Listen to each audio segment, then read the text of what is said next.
Hello, and welcome to episode 226 of Flix and a Six, a podcast. I'm one of your hosts, Anthony Costanzo. With me, forever and always, the man, the myth, the bioexorcist, Alessandro Biolsi. Say hello, Al. My ghost with the most, babe. On this week's episode, we've got stuff coming out. We catch up, and other ad-libs. All before diving into our flick of the week, Beetlejuice. Hopefully you've guessed it by now. The first, just once. Oh God, we've said it twice. But first, Al, what are we drinking? So we are drinking a new beer. First time we can say that. New beer. Now, to be fair, this new beer is about 6 months old because I bought it about 6 months ago. That's fair. And I've only seen you once between now and then, like a month ago. Mm-hmm. So, I mean, still pretty fresh. And based on, I'm assuming you're not going to complain about the age, considering I heard you crack it open and go, oh yeah. So this is a beer from Charter Oak. If you remember, I believe maybe our first episode post-hiatus or something like that. Which hiatus? Well, not Oscars, but like actual, like first actual recording. Or no, so maybe it was a little after that then. Because we did an episode for the Oscars and that would have been in, what, March?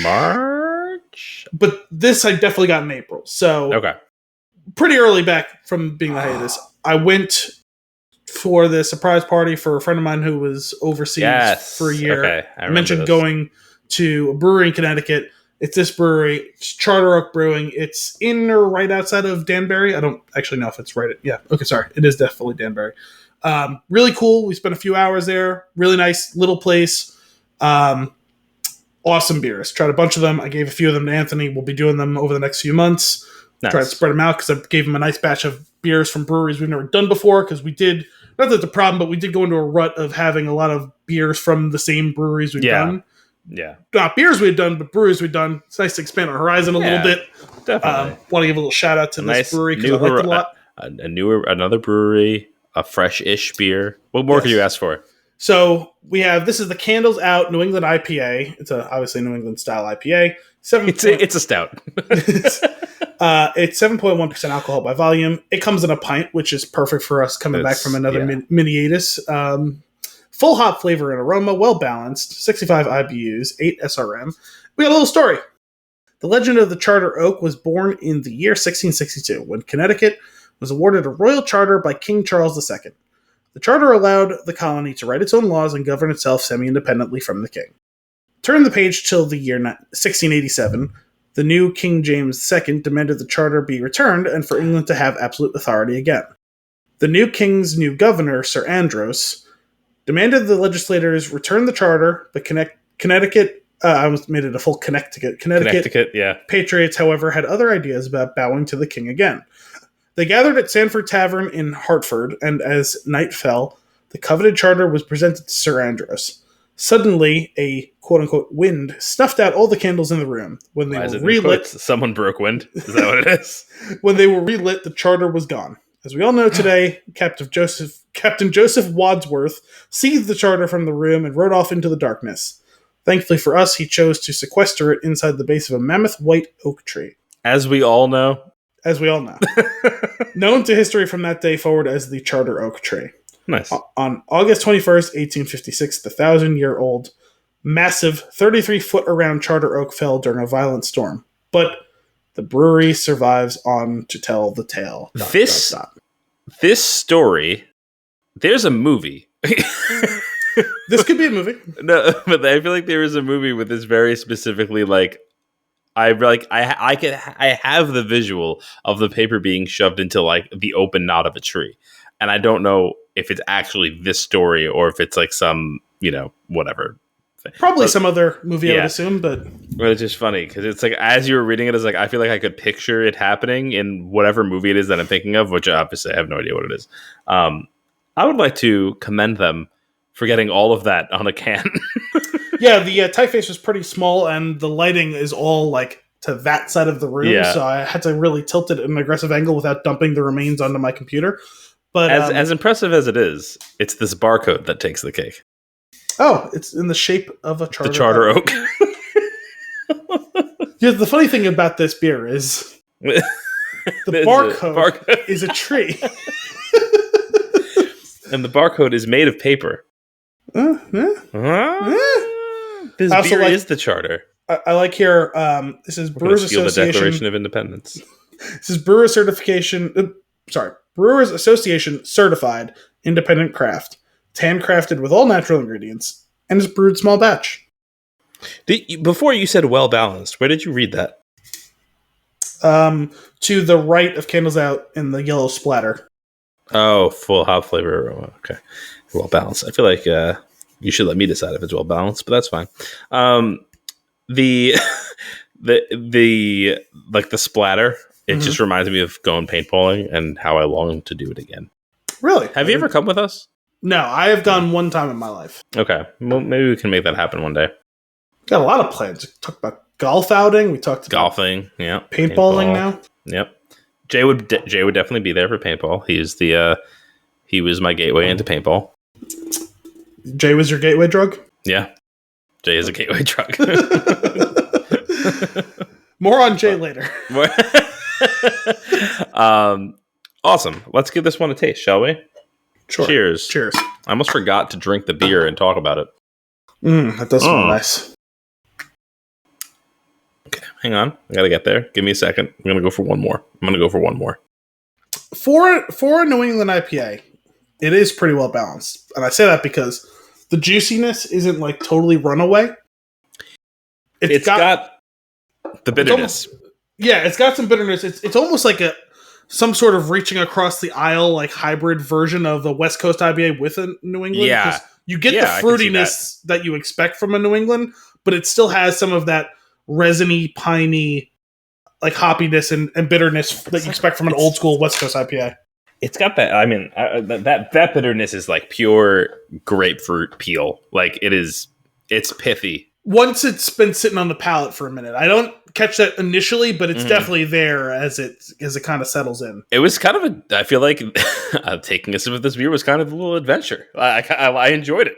It went places. Did you feel like you too were riding off into the darkness with a charter in hand? I did. I felt like there was a sense of urgency, and then it settled down, and I was like, I think we're okay. But no. So yeah, when I cracked the can before, yes, I went whoa, because it was very like fragrant and nice. Like I was actually expecting no bitterness because of that. Like I was expecting like that overly juicy that you're talking about. But then like within it touching your lips, you get the juiciness, but like immediately like, it's like no, like I'm like the bitterness is like I'm here, and then the juiciness washes away. The bitterness is like I'm also staying, and I was like, I'm okay with it. Kicked the shoes off. I like it. It made itself comfortable on the couch. It did. It's just hanging out. It's installed itself. It's so good. It's so good when it touches your lips. I feel like I haven't had like a properly bitter beer in a while. Like where it's like it's not offensive. It's a feature, not a bug. Yes. It's like really. I guess there's your balance. Like it really is playing nicely with all that fruitiness and that juiciness. Well, I like a New England IPA. You like a New England IPA. Everyone likes one, but sure. Everyone did get a little too caught up in that trend. It's nice to go back to our roots a little bit, but still have like a memory of like something that's modern. But I remember the first IPA that I had was some Lagunitas something. I don't know. Was it a little something? I don't know. I don't remember. I just remember that. I remember the Lagunitas branding on it. It was actually at a Croxy's Ale House. It was a 10-cent wing night.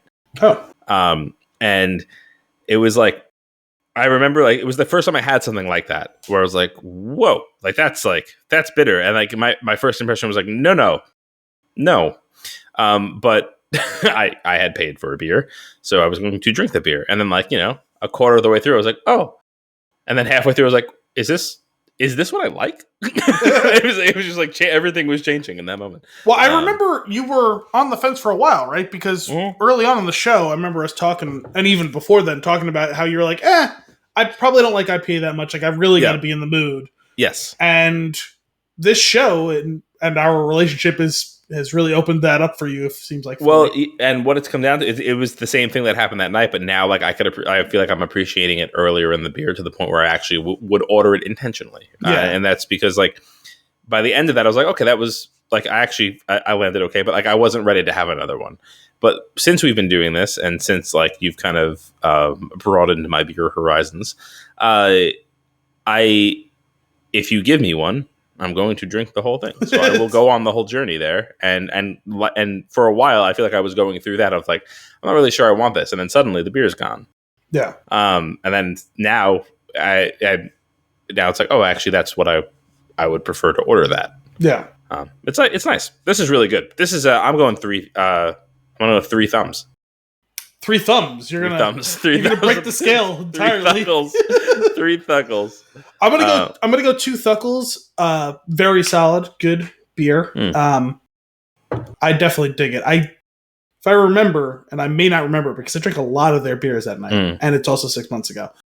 There was 1 or 2 I think I liked more than this one from their group. I think I bought at least 1 4-pack of everything they had for sale in cans. Like, I feel like maybe the brown ale was my favorite one, but don't hold me to that because it's been a while. You tend to like a brown ale. I do. I'm always excited when a brewery I go to has a brown ale because it feels like not a ton that I go to have them. So I always look forward to that, and I definitely enjoyed that one. I want to say that was my favorite one, but I definitely liked it. So I liked all the ones I tried there. I think I tried everything, but I could be wrong. But I want to say I brought like 5 different beers from them or something like that. So we'll have a few over the next few months. The look of this one is actually really interesting to me. Like it's very opaque. Yeah. But it's nice. Like you would look at this, you would see this sitting on if you saw this sitting on the bar, you'd be like, oh, can I get one of whatever that is? And you would anticipate that crazy juiciness, right? Yeah. You would like, oh, that's just orange juice. That's not beer. Also, if you want to see here, I got a glass from them. Oh, so I'm drinking out of the glass. That Charter Oak? It is that a Charter tree. Oak. And also, if you look inside the tree, it appears there's a rolled up piece of parchment. Actually, that'd be funny. There is a hole towards the base of the tree. Actually, that's the hole. There it is. But I forgot to catch it on the beer itself when we were doing it. But it's on the logo here. It says "A True Legend," and underneath it says in script, "Handcrafted with natural ingredients." So nice. I should hope so. On the topic of beers and Jay, transition. Since we're not doing a formal news segment, let's talk about the fact that now I don't know when this is entering our listeners' ear holes. I'm just going to call this the news section. But in our life, 2 weeks from now, we're having Craft Beer Fest. We're having a Craft Beer Fest. We're going to be there. Come say hi. There. Jay's going to be there. At least I'll wear a Spin Tune shirt to announce our entrance. Actually, if you wear the Spin Tune shirt, it'd be great viral marketing. Yeah. I'm pretty sure, so that shirt, Brian made it. Thank you, Brian. Kristen made it. Brian didn't make it. But it's I've worn it so many times that, you know how a black shirt that has been worn so many times now has gray? Not gray, but almost like a sparkly armpit section. I am aware of the phenomenon. What is that? Why does that happen? Why is first off, when I wear a black shirt for too long, why does it sparkle? No, well, I wouldn't. Do I sparkle? I wouldn't say that I've never noticed it sparkling, but I do know the discoloration effect, and I just assume it was not using the best dye, would be my guess. Sure. I guess that's fair. I mean, in the shirt's defense, I've worn it to hell. Nice. But because not every black shirt does it. Some of them definitely do it, but not everyone. The one I'm wearing right now is still pretty much actually a black t-shirt, and it was like $7. For those of you who don't know, because you can't see us, I pretty much only wear black t-shirts. I have a drawer full. You do have a lot of black t-shirts, plain black t-shirts, and it's beautiful because I don't have to think about anything. I open the drawer, I take out a clean shirt, I put the clean shirt on. Bob's your uncle. How does that say? And for those of you who are not watching, because this isn't a video podcast, so it'd be creepy if you were. Yeah. I'm wearing no shirt, as I am 90% shirtless. As I am 90% of the episodes we've done for the last 4 years. Yeah. It wasn't a day one thing, but it's been the vast majority of the podcast. It wasn't. I feel like it. I don't remember when it became a thing, but I do remember it being comical when it did become a thing. And now it's almost like if you wore a shirt, I think I'd be concerned. I think in the last 2 years, I only wore it one time when it was like, even in the winter, it's not usually cold in the basement. And I came down and I was like, I'm legitimately cold down here. I'm not taking the shirt off today. Like, that's the only time that I've... Fair. There's even one episode where I forgot to take my shirt off to record, and I stopped 5 minutes in and was like, you just go ahead and keep saying what you're saying. I'm going to take my shirt off real quick. I remember that. But... some 200 episodes ago. Yeah. No, that one was pretty recent as far as episodes, not as far as actual chronological time. Mm-hmm. But I think the first time, if I remember, and it was a long time ago, I want to say what happened was I got home late from the gym and I ran upstairs, showered, ran downstairs, shoved food into my face because I hadn't eaten. As you do. And ran downstairs to record because you were waiting on me. It's been a long time since you've been waiting on me to record, but there we are. Right. And I think I got to the basement and I was like, I forgot to grab a shirt. I'm not going back upstairs for the shirt. I'm already late enough, and just sat down. And I think you were like, why aren't you wearing a fucking shirt? Yeah. And I gave you some version of that story. And I think I like, either you requested or I announced like, that should be a thing from now on. And I think that's been a thing since then. Yeah. But Beer Fest. When legend becomes fact. Print the fact. But Beer Fest. Yeah. It's in Newburgh this year. It's right across the river from where it's always been for however many years. And I've gone to, with the exception of 2020 when it was canceled, I've been to 6 of the last 8 or something like that. Nice. I do try to go every year. I love that event. It's a cool day. I've gone literally alone. I've gone with groups of people. It's just a fun day. There's lots of beers. It's outdoors. It'll be one of the last like really nice weekends of spring. Oh, it's actually, or of fall rather. I think it's actually later this year. Usually I think it would be this weekend. It's usually like dead center in September. I don't know why they pushed it back, but it's at the end of September this year. Because I've actually gone and like gotten sunburned there before in late September. Because you're like, it's late September. Surely I don't how need... sunny. Yeah. I've been outside and I've gotten a good tan all year. Like, how sunny could it really be? And then it's like, I got a little bit of sunburn somehow in September. But I mean, I'm looking forward to it. They usually have massive tents, so even if the weather's not perfect, there's some cover. There's usually like 70-ish. Sometimes you just gotta embrace the rain. Yeah. Yeah. Sometimes you gotta set fire to it. So... There's usually like 70 to 100 beers there. Jesus. Some of them will be ones you've had a million times. Some of them will be ones you've never heard of before. I'm probably going to skip the ones I've had a million times. Sure. We have the VIP, which means we get an extra hour before the full masses get to go in. There's usually a handful of beers that are exclusive to that hour. Oh. There's also usually a handful of beers that are like functionally exclusive because if you don't drink it in that first hour, it won't be there when you come back 2 hours later. Okay. Because it'll just have been drank. I'm going to allow you to guide me. Be my guide. Well, we got to figure it out. We got to feel it out. It's a little different every year how they have it all set up. But they have food trucks. They have vendors. I always like to stop in at the... there's this guy who hand rolls cigars. I always buy some cigars from that guy. There's Pickles. There's a guy with a giant... I think it's Gary's Pickles. He sells different sorts of, The Gary? Jars. Yeah, the Gary of Gary's Pickles, yeah. Gary of the show?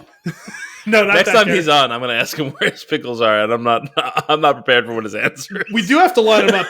He was excited. He texted me like I want to say 2 weeks ago to tell me, I think it was when he was going to see Alien Romulus. He was like, I want to come on the show. He's like, if you guys want to do this one, I'm going to see it today. I was like, if we do that one, it's going to be down the line because there's no way either of us are getting to it in theaters. But Gary is down to join soon. Gianna has also claimed if and when we finally, well, I don't want to say if, when we finally get around to doing Deadpool and Wolverine, she has claimed that episode. If they would just, if it would just become available to me in some way, I would watch it. Yeah. Well, I know that was the one you had circled that you were going to try and make an effort to go to, and obviously I didn't know. I figured we'd talk about it today, whether you had made it or not. Yeah, I have not. I have not made it there. Because Kim and I are trying to see it together, and that is a feat. I thought when I last saw you, you were just going to disappear while Carly had the kids, and you were just going to go. It didn't work. It didn't work. You told your sister. At this point, I'm going to take them both with me. You told your sister, if you hear the door slam behind you, we'll be back in 2.5 hours. Seriously. But yeah, I'm super excited to see you in a couple weeks. I'm very excited for Craft Beer Fest. Yeah, Flix in the 6 live. Yes. Flix in 100. On the prowl. Live. On the prowl. For beers. Amazing. So okay, game planning this now live. I'm thinking if we have VIP passes and you're in there an hour early, as you said, there's certain things that are like VIP exclusive, certain things that are like unintentionally VIP exclusive. Yeah. We try to hit all of that stuff. At that point, when the doors open, it seems to me that would probably be the best time to get some food. Might be, especially because I feel like people coming in are like, let's go get some beers. Especially if you've been hitting that first hour hard, if you're really getting those beers down. Yeah, I'd like to set everybody's expectations. I will be hitting nothing hard. The tolerance is depleted. It's okay. Well, I mean, also remember, they're giving you those little, 3-ounce glasses. So, you're not but downing they're endorsing a power hour at this point. Yeah, no, for sure. But it's also, it's a whatever, 4 or 5 hour event, Sure. You can hit an hour hard and then be more choosy as you go. Mm-hmm. That's fair. Plus, they sell water. Or actually, no, they have coolers around so you can rinse your glass and it's like drinkable water. So you could drink water throughout. And like I said, how thoughtful. Is there music? They, I think one of the radio stations is usually there. So they usually have music going. Is it the Rat? I feel like the Rat's at everything I go to. That's a Jersey thing. I was say we don't have the Rat up here. WRAT, the Rat. That sounds like something from Parks and Rec. How was dirty? What is it? Dirty Ira and the Douche. Crazy Ira and the Douche. Yeah, how was WRAT not the station that they were on? Oh man, that show is fantastic. Yes, I think about it a great deal. Yeah, me too. Still, after all this time, I could do it. I could do with a rewatch. So the Hudson, what is it? Hudson Valley Craft Beer Fest. So that's the event that's coming up. The event that has just concluded is the Costanzo's first full family vacation. Oh, okay. That's where we were last week, and the weeks leading up to were chaotic, which is why we haven't recorded in a minute, but we're here. I don't think I heard about the plans for the vacation, or if I did, I don't remember. We went to Wildwood, New Jersey. Oh, no, you did tell me you were going to Wildwood, okay. For a week, Saturday to Saturday.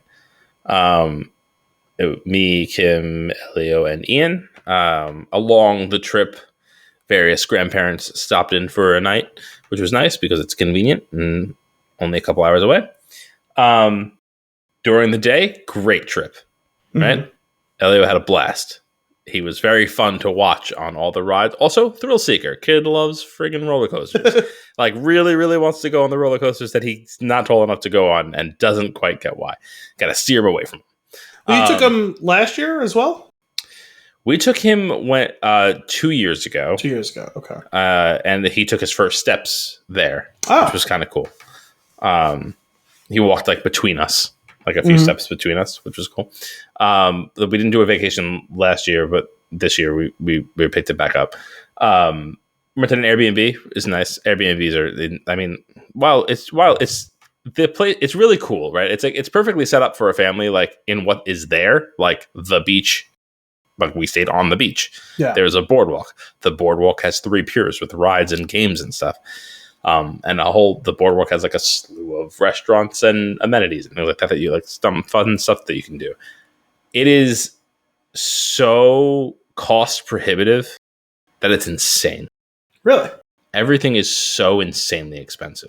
I know we went, Gianna would have been really young. She would have been 1 to 2 years old. And I think we came down and stayed by you guys for a couple of days. And then we drove down, and we were down there for 2 or 3 days or something like that. And then came back. And my memories of it is okay, beach town weekend, that sounds awesome. I'm 9, 10, 11 years old, something like that. Mm-hmm. It rained 70% of the time we were there. Brutal.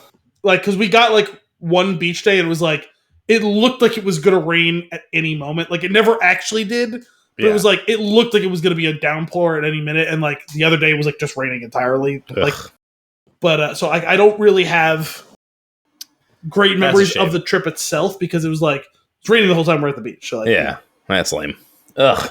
I hate that. Well, the problem is like, so like let's stick to the rides, for instance, right? They're ticket based. You could buy a bracelet for unlimited rides, but it's like some stupid amount of money. That's like, and you would then have to buy more than one, especially if you have a child the size of Elio when you need to go on a bunch of rides with him. Mm-hmm. Right. They have a handful of exceptions where the companion adult can go on free. Yeah. But then there's a whole bunch of other rides that they're qualified to go on that you're not free. And it's kind of annoying. But let's say, so it was like $100 for 75 tickets, which got like depleted in like 2 hours. Yeah. So there's one area of cost prohibitiveness. So that I think we probably spent $200-$300 on rides alone. Okay. Right. And at that point it's like, and not because like, not because we can't say no to him. Like I wanted him to have fun. I wanted him to do those things. He was really enjoying it. That was why we, that's why we did it. So that sucked that it was that much money, but the kid loves rides, so that was great. Damn, he's got his own roller coaster in his house. Like he loves rides. Yeah, that's right. Exactly.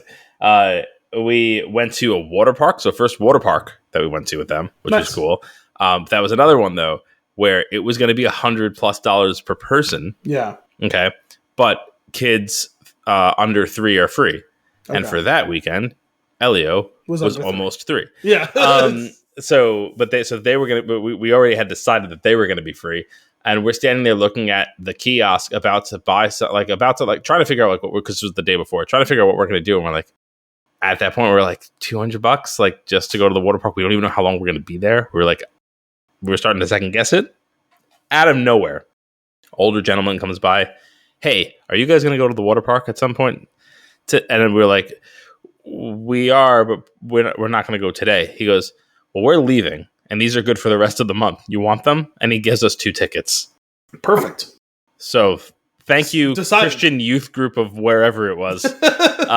But they gave us those. That is good Christian behavior. That is good Christian behavior. They gave us that, and we ended up getting to go to the water park for free, which was fantastic because they had a great. Well, we'll get to E in a minute. Elliot had a great time. Well, I was going to say, as we all know, much like the history of the Charter Oak, we all know that Elio loves the water. Yeah. Up until the point of that on his birthday when it's 70, not quite 70 degrees out and raining, and he is blue in the face and shivering. He's still going to be in that pool. He's still in it. He's in it, 100%. But he's not cold, though. He's not cold. It was actually kind of cold. No. He was freezing. Oh, he was not cold. He was not cold. Yeah. Are you cold, buddy? But no. But the first water park experience was a huge success. Like he was a little timid at first, but then he started going. There was like a couple of slides that he was able to go down with Kim, and then he's got brave enough to do them on his own. So that was really fun to watch. To the point where at the end you know how every water park has the thing that's not a slide, it's just a vertical drop. The giant water slide that it's like you cross your arms and you go down if you're a psycho. Yeah, I love doing those. I refused to do them because I went down one, not the one that was like the 50-foot vertical drop that's technically a slide. It was one not quite like that, and the ridges on the side of that are like less than 6 inches tall, and I almost fell off of the thing. Yeah, even though I was laying down properly with my arms and legs crossed or whatever, I was like, okay, apparently I am too large of an item to go down this to go down this safely. This was not stress tested with someone my size. Not going to do that again. But he wanted to go on that insane slide so bad. That he was crying when we left the water park. Oh, so there's no way they would let a kid that small go. No, absolutely not. You can't do that. But the ticket allowed you to go into 2 of the water parks. So 2 of the 3 piers have water parks. So I don't remember there being water parks when I went. Yeah, they're actually very nice. So we went to Kim's the only thing that she wanted to do for the 7 days that we did. She's like, at some point, I would like to do one lap in the lazy river. That's what she has. So love a lazy river. Grandma was there that day, so she watched Ian, and me, Kim, and Elio went into the second water park. We played in the pirate ships for a while. He had a blast there, and then we did it. We went to the lazy river. Kim got in the tube. It's actually funny. I'm gonna hold on to that for a second. I got into a tube, and she handed me Elio, and he stayed on me, and we went through the lazy river, and I will never forget how adorable he was at just like relax, like legit relaxing. I've never seen a 3-year-old relax. he likes to go. It was a lot of fun. Kim was way behind us on the lazy river. Come to find out, she couldn't get in the tube. She's like, and then afterwards, she's like, I've forgotten how to get in a tube. Like, she's like, I just haven't done it in so long. Oh, like, so she wants to like lay out on top of the tube or whatever? Like, yeah, like, you know, your butt goes in the hole. Yeah, it's just a donut. And so she finally got into it, but then she couldn't get herself into the stream. And just some random kid just pushed her into it. But anyway, we had a blast at the water park. But now, but like I said, like imagine we had to pay for that too. You're talking another $200. We're talking about $500. That's like 2 days worth of things. Anyway, one of the novelties of the Wildwood Boardwalk is the tram car. And the tram car, which is $5 a person, which is also insane. It's free for kids though, so that's at least something. And Elio was obsessed with the tram car. And for our last day there, we rode it the whole way, and we probably could have just been doing that instead of anything else, and he would have had a blast. But we also did one other thing when my parents came for a night, and they stayed. So they were there for like almost 2 full days. And we rented one of those 4-person bikes. I remember them well. It looks like a little car. It looks like I think we did jalopy. I think we did those a couple times in Virginia Beach. We used to go there every summer. So we rented that. The kids there's a front seat that faces out where they could like kind of sit on a bench, and they have their own little steering wheels that do nothing. They loved it. They were both, Elio loved it, and Ian was losing his mind. He was so happy to be on it. It was like he was steering the wheel. Like he's 9 months old. He was having a blast. So we did that. That was a great time. We found some parks. We had a good time there. The nights were difficult with toddlers. Well, again, save for Ian. Elio was not feeling being in a new place and also in a big person bed. So that's every night was a disaster, but it's fine. We got through it. But I will say, in that vacation, of the 4 of us, Ian was the most on vacation. Oh. The kid, not a peep, not a complaint the entire time. He was thrilled to be doing whatever he was doing. Just happy as could be. And he would be up for hours. There was like a day where I'm pretty sure he just didn't nap. Angel baby. And we were putting him to hard sleep. At night. Yeah. Oh yeah. He would sleep a good 12, 14 hours. And every night we would put him down in the pack and play in the second bathroom. Yeah, bathrooms. That's where we put him. Nice. And he had his own little bathroom bedroom, and you wouldn't even know he was there. Kid had a blast.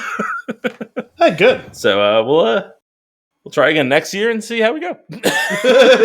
I mean, that's good because it's close enough that it's not like overwhelming to take that trip, but it's still like a different enough environment that like you feel like you're on vacation. Absolutely. The only problem was like the Airbnb for the week was like $3,600. Like it's like I said, the entire vacation is expensive as hell. Especially for like what you get. Like to put it into perspective, my parents are in Italy for 2.5 weeks right now, and their whole trip was like $2,300 when said and done. How? Flights, a couple of hotels, and a rental car. Well, you know, I don't know what they're spending while they're there, and then also one of the weeks they'll be with family. I mean, so that obviously that makes knocks up down the for cost, it. But they only went to Sicily. They're not going elsewhere. They're staying in different parts of Sicily. I know. I just I figured the flights would be. Yeah, I don't know. They found something. I guess that worked out. Okay, so I would figure the flights alone would have been at least $2,000. You know what I mean? Around there. I know. When they told me that, I was like, so you're saying your entire trip is less than the Airbnb for our beach vacation 2 hours away? I wish I didn't know this. So maybe we'll go to Italy next year. It's easy. It's cheap. We'll see what happens. But it was fun. It was a good time. And now we're back. We came back and it's cool here. It's no longer 1,000 degrees. I'm all about it. Fall is the shit. It's gonna be warm tomorrow. Get out of here with that. It's gonna be sunny and 80 degrees up here. All right. Well, 80's not terrible. Oh, it's nice. It's pleasant. I will set the thermostat accordingly. Yeah. What do we have news? Is there? So the only other. So I have a couple of little things. Just what to watch for. What to watch for. Okay. Type of things. All right. So it's been out for a week now. I have not had a chance to sit down and watch it yet because I am determined to finish The Bear before I do. But Rings of Power is out, new season. Oh. Yeah, you had no idea. It's been out for like a week. Wow. I am so out of touch. maybe slightly more than a week, but like definitely not 2 weeks. It's been like 7 to 10 days. Is it the whole season or is it? I believe it's. I mean, they might have done one of those 2-episode premiere things, but that was a weekly in the first season. I'm pretty sure it's weekly again. Okay. I didn't watch it the first season until after the fact, so I don't. I definitely watched the first couple of episodes pretty concurrently, and then I know I had fallen off the pace, and then I watched the last few episodes like a few weeks after it was over. Yeah, something about Amazon is not deserving of my weekly attention. Drop the series Netflix style. You're not. For me, it's all about like what the time of year is and what the show is. Like, there's some shows that like, yeah, just drop it and I'll get around to it. And there's other shows where I like having the weekly thing. You know, I like the Star Wars shows being weekly. But you know what? Star Wars though, Star Wars, regardless of how you feel about the franchise or whatever, Star Wars is an event. That is why it works as a weekly show. Game of Thrones is an event. That's why it works. I like Game of Thrones being weekly, or House of Dragon. Yeah, I like it being a weekly show. More on Hot D later. Yeah. But okay. The punctuation of that. More on Hot D. Rings of Power is out-ish. Out adjacent. I have not started watching it yet. I will be watching it. Same. But I feel like I have to rewatch the first season though. I'm gonna probably. I don't want to. It's too long to rewatch. I wouldn't mind it. I just don't have. They probably have a good enough recap, like 5-minute recap before the second season. I'm probably even gonna go read like an article too. Okay, I will devote 10 minutes of reading to catch up on the 8 hours of television or whatever it was. I'm down with that. Imminently coming out, we have The Penguin Show. I believe that's out in a week or 3 from now. I'm really interested in that. Me too. The trailer. So the trailer is really well cut. Yeah. Like in an age of just absolute garbage fires of trailers, that's a good trailer. Mm-hmm. Like it actually somebody who knows trailers did it. Yeah, which is great. So I'm looking forward to that show. Yeah, me too. That looks like a cool show. Also, that performance is impressive. There's like, I know people can take or leave Colin Farrell, but like Colin Farrell's a really good actor. I mean, I know he was an asshole when he was a younger man, but like he's a good actor. He's always been a good actor. But it's like transformative performance. Like he's not. It's not like I told you when we saw the Batman. I explained to Kim that was him. And she's like, it's not him. It's not. That's not. You're wrong. It's Philip Seymour Hoffman. No, Lois from Rose and Titanic, right? Yes. Philip Seymour Hoffman. All right, so that's out next-ish week. Yeah, within the next week. It's got a September date. How about that? Fair enough. What We Do in the Shadows. Sometime in October. Oh, I don't remember if I finished the previous season. I have not watched any of the most recent season. Several months ago, I finally watched all of season 4 because I had only watched like the first 2 or 3 episodes. I still need to see season 5, but this is the final season coming out. Oh, okay. Sometime in October. I don't remember the date it starts, and that's cool. I believe also a weekly. Yeah, I'm down. I'm down with that. I'd like to. I got to make sure that I finish what I have of that show because I would like to tune into that one weekly and stay up to date with it because it's just so fun. Especially when it ends. Like I would like to be able to watch the final episode within a day or 2 of it airing. Yeah, same. So those are the big things. The other, obviously, big thing that we've talked about a bunch in a couple of episodes previously. We have an official date. There was official game trailer, all of that. Dragon Age of Veilguard. October 31st, a Halloween release date. Nice. I am pumped. Even with the death of Game Informer, which happened between the last time that you and I spoke on the air, heartbreaking. There is still a lot of coverage out there, even though that coverage all disappeared into the ether, literally and metaphorically. They have been doing a good job of updating stuff on their own website. They're doing this kind of cool series of things called like their journals, where like they're tackling a subject in like long form posts, and it has supporting videos that go along with it. So like they've done one about like how leveling and progression works, one how like combat works, and like stuff like that, which has been really cool. IGN First is going on right now, so I think this whole month, or at least a couple of weeks of this month. I think they do a month. Yeah. This whole month, they're getting coverage that started, I think, on September 1st.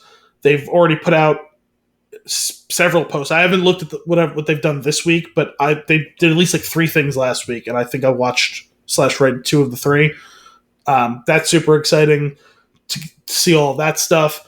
I mentioned to you the other day I thought this was a really cool bit of like marketing, as well as like for the hardcore fans of the series who want to be as ready to go day one. They're doing what they're calling a podcast series. I would actually say it manifests itself more like a old school radio play. Mm-hmm. It's basically I think it's like a 7 or 8 episode, what they're calling podcast, but it's like got a dramatic reading with like sound effects and all that.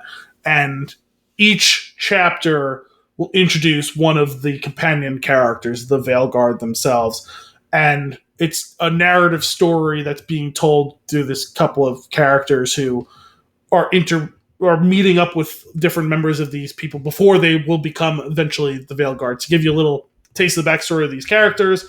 And it's also functioning kind of as like a prologue to the game itself, considering there's a 10-year jump between the end of the last game and the start of this game. So that's cool. I thought it was a pretty cool way to do that. It features the actual voices of all the characters voicing their characters, and it features Mae Whitman as the main character of this story, who I don't know if Mae Whitman's going to be in the game. I don't know if this character will survive the events and be in the game or not, but they do the first 2 episodes that are out, and I think as of this recording, I think the 3rd episode will be out tomorrow.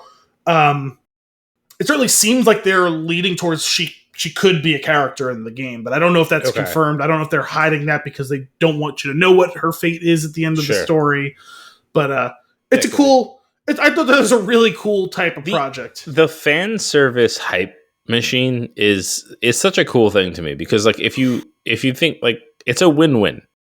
When you do something like that, you are really you're giving that attention to the fan base that exists, which is a nice way to appreciate the people that are buying your game that will vouch for it, right? Yeah. But then you're also like the other side of it, like for the company, is that like what we're doing right now, right? We're talking about it. Yeah. Like that's I feel like that's invaluable marketing, right? It's like when that's why I said when somebody is talking about the thing, that's what's going to get you the most interested in it. I feel. I think it's a really cool way to do some marketing. Yeah, and it's like it's not like a cash grab. Like there's no advertisement with it. It only is costing them money. Probably not a crazy amount of money, but money nonetheless. Each episode's like 45, and any dues that you might have to pay. Yeah, it's like but each episode is like 45 minutes or whatever, but like the actual people who made the game were the people who like made this story. Like I'm not saying it's like the most amazing writing, but like it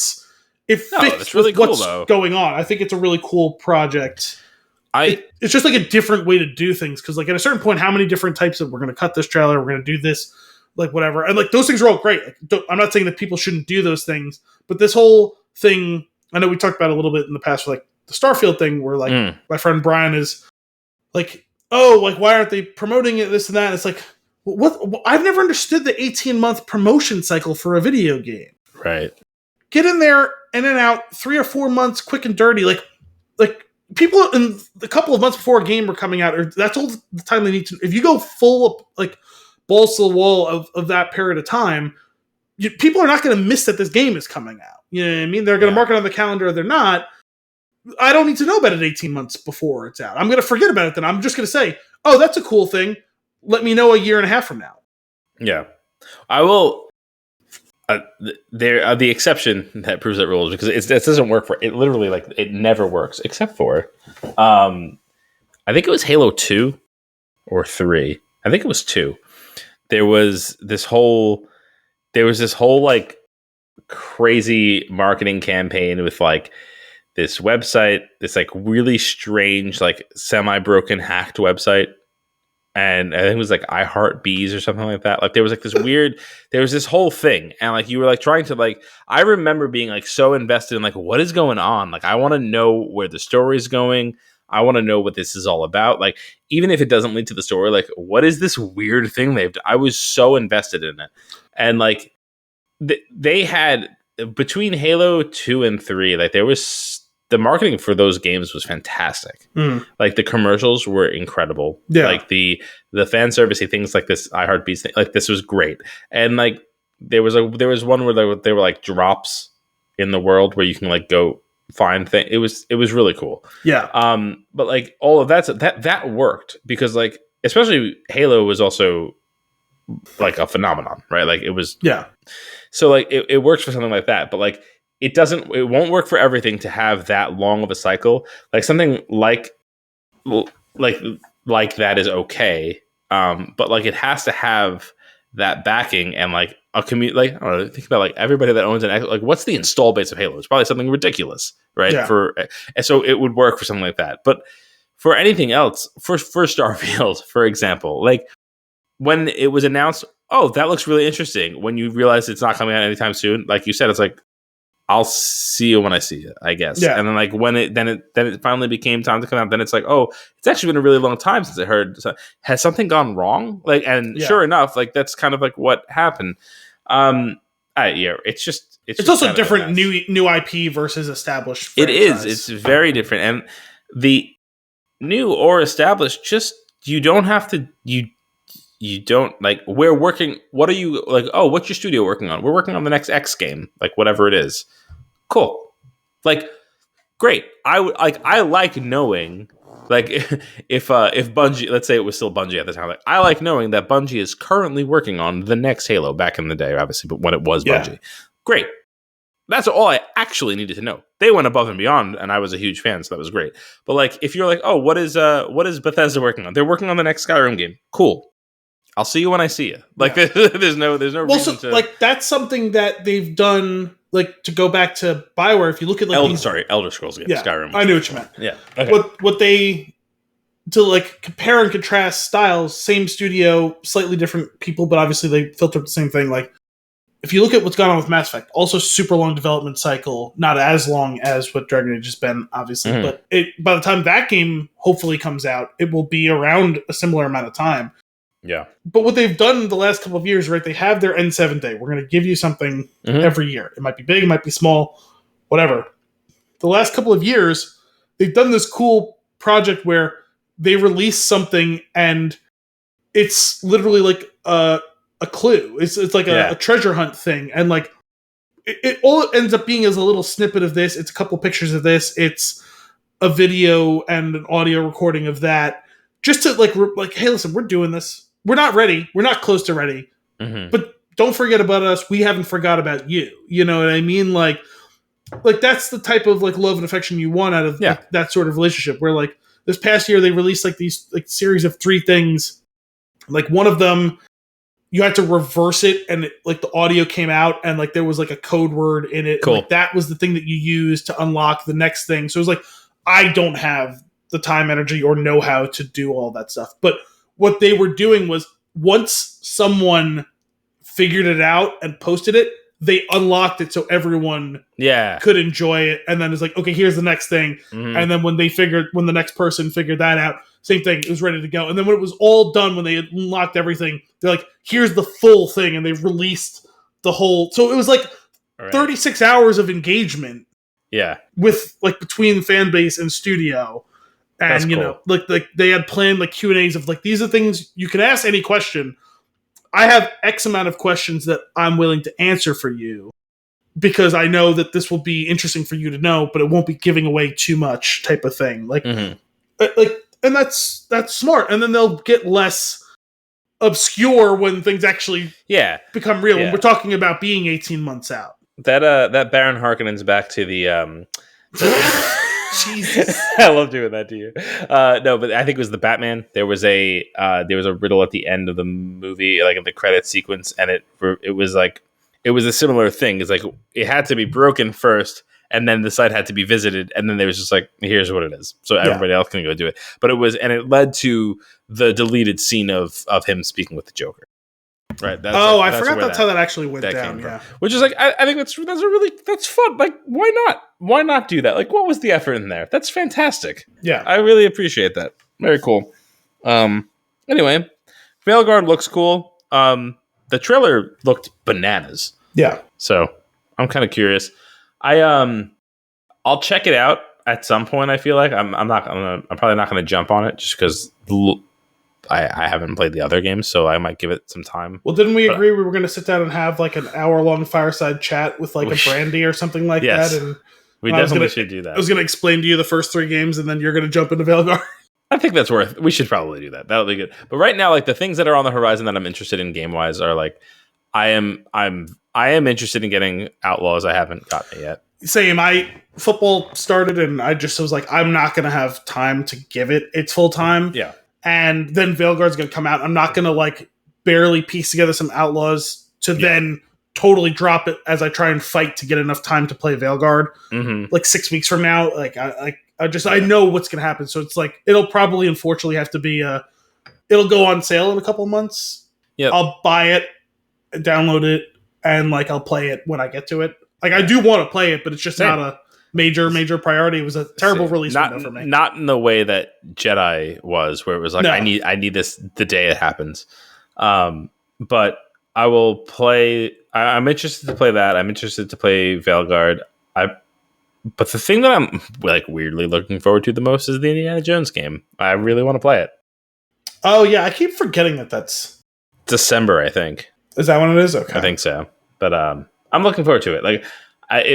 Who knows how it's going to be, but I don't know. Indiana Jones has such a special place in my heart, so I want to play that game.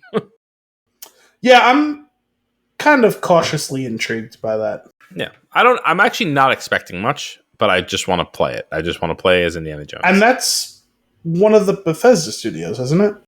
Yes. Machine. No. What is the? Is it Arcane or something? No. Hang on. I know the answer to this. Is it a Bethesda studio? I don't even know. We need Brian. Brian!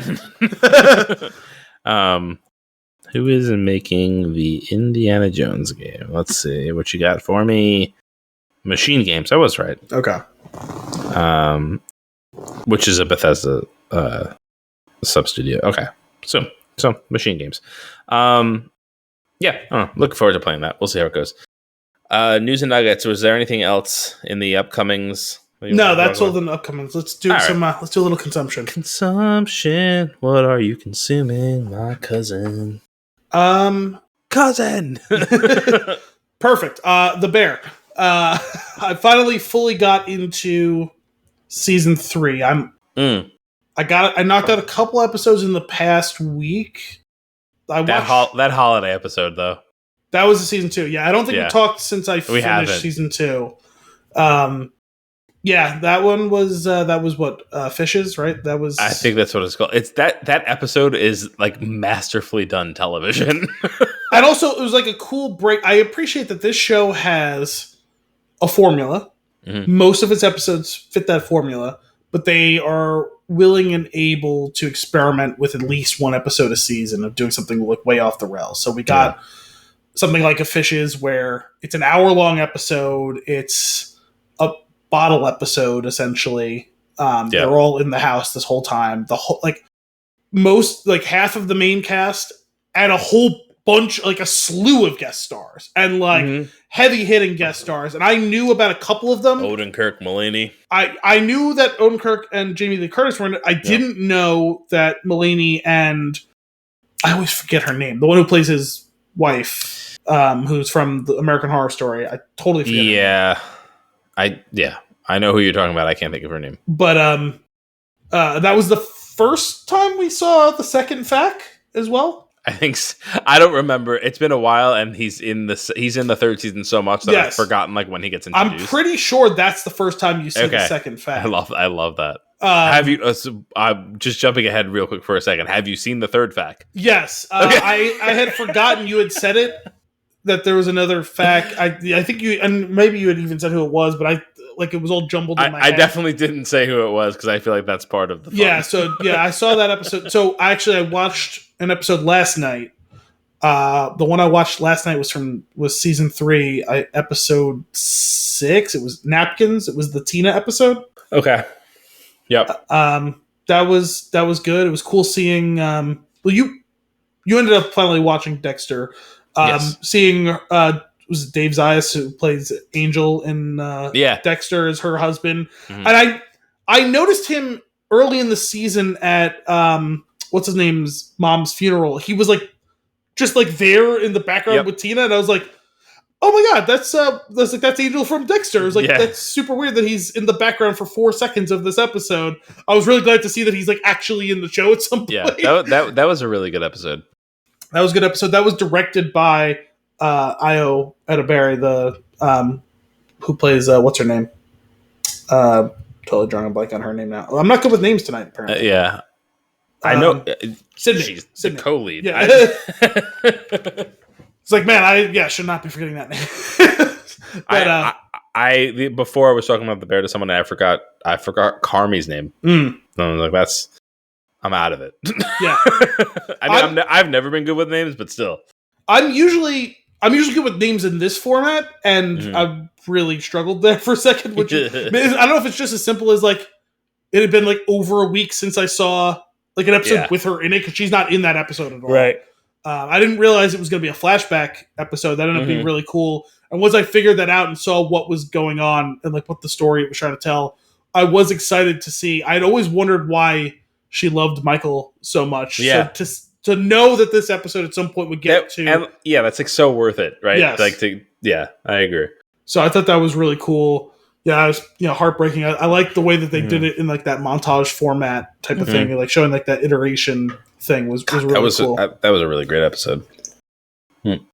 But and it was also really, it was interesting. It was good. It was heartbreaking to see Tina's such a bitch in the first season. She's just nasty. Yep. And then once Sydney and Carmi back her and send her to that program, and she agrees to be the sous chef, to see that her totally buy in and transform. Yeah. Even though she's she has her struggles at times, she she's a true believer in what they're doing, to see that what that opens up in her.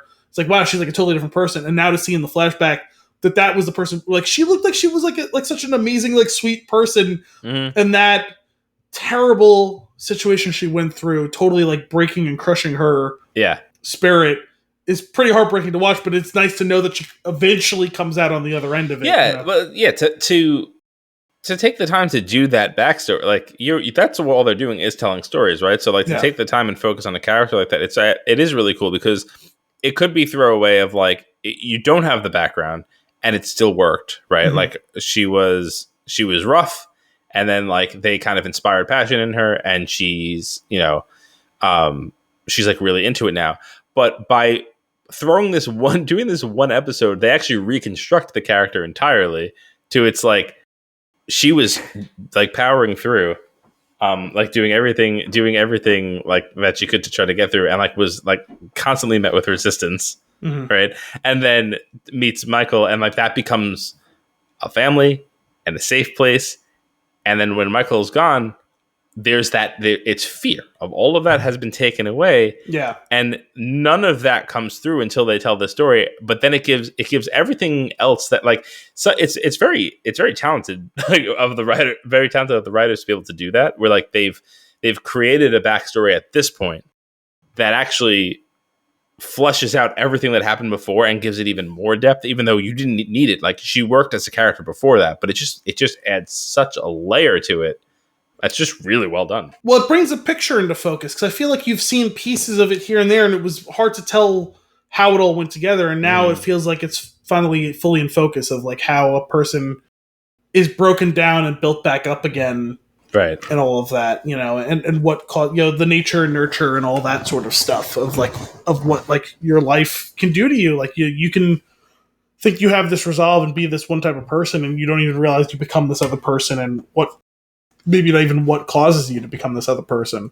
Yeah. But to know that you can still work your way back out of that, So sure. I thought great that show. Was pretty cool. So what, do you have 2 left?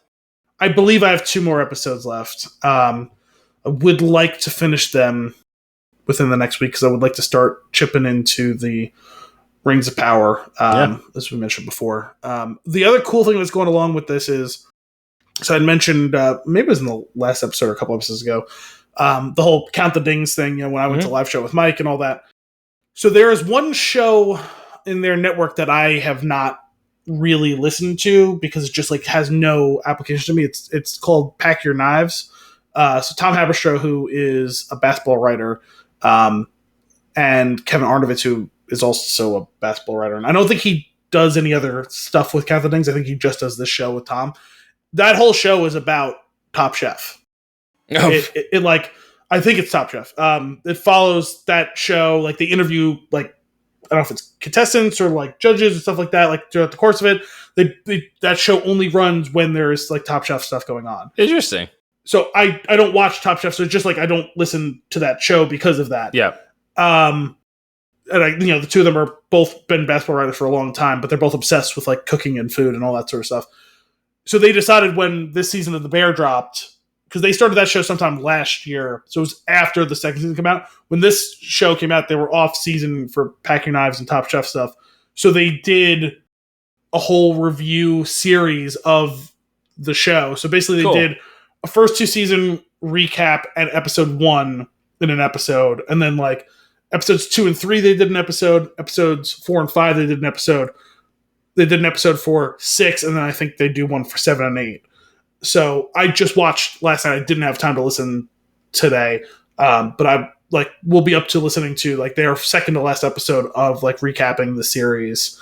So that's been a cool like companion piece. Cause I basically like watched a couple episodes, listened to their episode, watched a couple episodes, listened to their episode. So it's been cool like to have that back and forth. Yeah. And like sink into that and see like their opinions versus my opinions and like stuff I might have missed because like they're plugged into like all of like the celebrity like chef cameos like they know about that stuff. Like I mostly don't know any of those people because like it's just not a world that like I'm into at all. Like I don't know if that's something that you've picked up on while watching the show or not, but the thing that I've been like I see like some like I don't know anything about the reasoning behind any of the cameos. The things I've picked up on is mostly like what's happening in the kitchen just from working in a kitchen.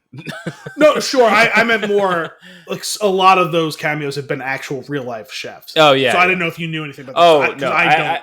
I did not know like I had never really know like in the moment, but then like watching some stuff like after the fact. But yeah, that stuff is really cool. There's something that they've captured with like working in a kitchen and like moving fast, and it's the little injuries that are a result of something dumb, not something skilled or like it's just like it's I like see like when they pull that up like it's like yes you do like all of these things are real, like this just and like the little injuries that are like just doing things a million times, and then there's the one time you like say for instance the million times you put your phone in your pocket and then drop it. One time I like all those injuries being like that in the where it's like, oh, I've cut carrots, I've cut 4 million carrots, but the 4 million and 1th carrot I just got a little off the path and there goes the tip of my pinky. You know, like I think the one that stood out to me is the broken glass in the sink. Like the dishwasher is like it wasn't an avoidable situation. He didn't know it was there. He was doing his and he got cut, and now he has to deal with that. And like, but he still has to do everything that he's doing. Like, it's just like that was like it's like such a thing. Like it was really well. Like that was like a really well done piece to me. I remember I may have talked about it on the show. I've probably talked about it with you, but my first job in high school was at a Quiznos, and I cut the ever loving shit out of my thumb because like the bread knife that you use to cut the bread open for each sandwich, you get that bready film. So you, after however many, he's like, okay, I'm like mangling this roll. Let me wipe it clean. I wasn't even like going to wash. It was just literally just like, you take a rag. I did it a million times. You just take it and just kind of write down it and just get it all. You keep your thumb angled outward. Yep. And this time it wasn't angled out enough, or you weren't holding the knife tight enough. And sure enough, I don't remember if like the resistance was so much that like the rag snagged or what. Like I don't remember exactly what happened, but literally it was like my thumb. I didn't cut it like a 90-degree angle. It was like a 45-degree angle, like up above the top thuckle, and so like it was literally way like to keep it relevant. So it was literally just like this big like valley opened because it was just like hanging out. Yeah. So we did not have a very good first aid kit. I went and dressed it, cleaned it, wiped it, bash tracing, put the bandage on. I was wearing gloves, so it's like it's fine, while I'm working, because I cut through the glove when I did that too. Like so, I was like, obviously change all that out, cleaned it, whatever. Was wearing gloves, so it's like no one's gonna have an issue. I'm not bleeding anywhere, going whatever, but I had to do the dishes that night, which was like at least an hour process. And my hand was on fucking fire. And I bet. Not as bad any day after the first day, but like 2 weeks of like my hand being on fire anytime I had to do that. Yeah. I, knock on wood or whatever, but I've been cooking for 30 years, 33 years. I remember making eggs with my dad when I was 3 years old. So let's call it 33 years. I've never cut myself with a knife in the kitchen. I've cut myself with a million other things. That's the only time I've ever cut myself was cleaning the fucking knife on the bread knife. That's the only time I've ever cut myself. A box grater, that's gotten me. Mandolin, just throw those away. You don't ever need to use those. I've never... That's not true. I've used a mandolin once or twice. Don't use a mandolin. I've grated my knuckles before. Yeah, it's dumb. It's a dumb tool. And I used it as designed with the guard and everything. Yep. And like the pepper got stuck and the guard went flying and then my hand went through the thing. I was just like this, like I was like, what just happened? and I'm bleeding everywhere. It's terrible. But the thing that hurt, I feel like I've burnt my hands a couple of times at the pizzeria. The oven is like 600 degrees, so like I had a bad burn pretty recently where I leaned against something. Oh, we were smoking 2 huge like pork shoulders a couple weeks ago, and I leaned against the edge of the I opened it because I I was occasionally going in, spraying a little apple cider vinegar on it, keep it nice and moist, whatever. Like add some extra wood chip because we have an electric smoke, like the stand up one, and it was like. I somehow managed to lean against like the inside edge of like where like the door sealed up against it. Like, I don't know how I even managed to touch it. And I was like, oh yeah. I'm thinking I was trying to remember back as to why this happened to me. My guess is that my hands were oily because at the pizzeria my hands were always oily from making the pizza. Yeah.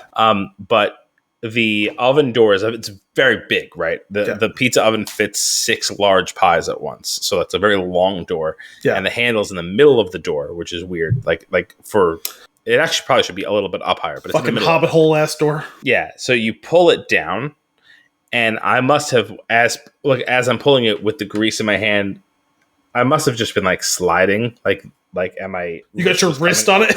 So the door ended up landing on my wrist and making like a burn across my like that. Yeah. Like when I've been burned a handful of times at work, but like that was like an instant blister. Yeah, like it was bad. So you immediately 3rd degree burned a section of your wrist. Yeah, it was rough. That one really hurt. Now let's talk about mind over matter for a second. Okay, I took a pizza. We used to make pizza in a pan. We had like these steel pans, right? So we would bang the pie out in the pan, put the pan in the oven. We'd half cook it. We would take it out. We would put the remainder of the cheese on it because you don't want the cheese to burn, but you want the pizza. That's how my mom makes pizza most of the time. So we did that. We do that. I took the peel in the oven, take the pan out. So it's been in there for a good 10 minutes, right? Took it out, put it on the table, put the peel back, close the oven door, grab the pan, move the pan onto the other table. Wait. Literally said to myself, "Wait a minute." looked at the counter, looked at the other counter, fully understood what I just did. Looked at my hands, no burn. No idea. I got nothing. I was just like, I guess I was so zen in that moment that I didn't get burned. I have no idea. Like, I mean, like what is that? The pan is probably 600 degrees. It retains the heat from the oven. Yep. Anyway, I won't try it again. No. But I did it. I remember doing it. I remember moving the pan and like, it's almost like, did anybody else see that?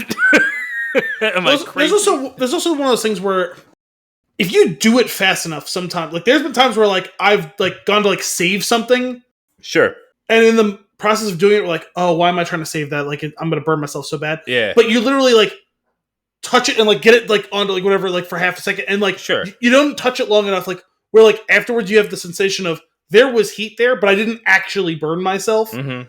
But you probably touched that much longer than that. Oh yeah, I had to and with a lot of pressure because it's a steel pan, and I rotated my body 180 degrees and put it on the counter opposite of where it was. But then you talk to like Uncle John's done like the walking across the coals shit, which is crazy. And he's like, yeah, no, you don't even feel it. It's like, how? You are a liar. Yeah, yeah, that's weird. Anyway, the bear's great. Yeah, I've definitely been enjoying. In summary. What else have you been consuming? I feel like I can give you a lot of guesses, and you would never come up with it. You might come up with it if you tried long enough. We're in the second season of The West Wing. I've always been curious about it. Yeah, it's somewhere down the line. I'll probably watch it 10 years from now. It's just fucking excellent. Just so good. Just really scratches the style, like the itch of the style of Newsroom, which makes sense. It's just so well done. And like, you know, there's the occasion, like most of the episodes have a good story and a good message, and they all stand alone. They don't really, a whole season doesn't necessarily have a through line, though there's like smaller stories that are progressing, but it's not like you really could just watch a one-off episode. Which is old school television. It's not my favorite format. Right. But it's done so well that there's a whole arc in each episode where it's like it's worthwhile, and it builds the characters in such a way that it does make it feel tied, even if you don't necessarily need to see every episode to feel like you've got the complete story. With the exception of a handful of like 2-parters, right, or 3-parters in certain cases, but it's just so well done, and for like I was like most episodes are just like a really good episode of television, and then every once in a while there's like a really just one that's really they're firing on all cylinders with the jokes, and it's just like really well done and really funny, and the chemistry is perfect, and then they'll just hit you. They'll just hit you with that one that is just so heavy in the moment, and you're just like, damn, they did it again. They got me. You got me, you son of a bitch. Well, that's what I always said. Like Scrubs was like that, right? Where it's like, we're having fun. This is great. We're laughing. It's stupid. Yeah, whatever. Yeah. Oh, all of the patients died? Wow. Yeah. Exactly. That's exactly what I mean. It's that exact style. But it's really great. But Kim and I have this running joke where I don't know how you actually pronounce the man's name, but every episode has 3 people credited as like I guess they're either writers or creators, and one of them is Thomas Shalami, and we keep calling him Tommy Shalams and or Tommy Salami, and every time they really break us down, we go, God damn it, Tommy, and that's just something that we've been holding on to with each episode. That's a fun good old Tommy Salami, but It's great. Show's great. It's right there, available to you on HBO. Is it? TV. Okay. It's not TV. It's HBO. It's true. The home box. I love it. I'm really enjoying it. And it's like one of the ones where like, oh, I'm excited.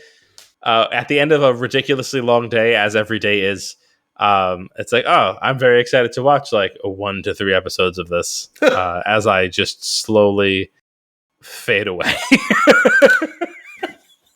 Oh my god, dark. Jeez. You just fade into sleep. Kids, and then you have to get up, and you gotta You don't brush your teeth. You gotta get ready for bed. Oh wait, I forgot to do the dishwasher. The dishwasher. It's just if I just did all those things beforehand, I probably would just remain on the couch until the next morning. Actually, file this back in the past in what we're excited or looking forward to or whatever.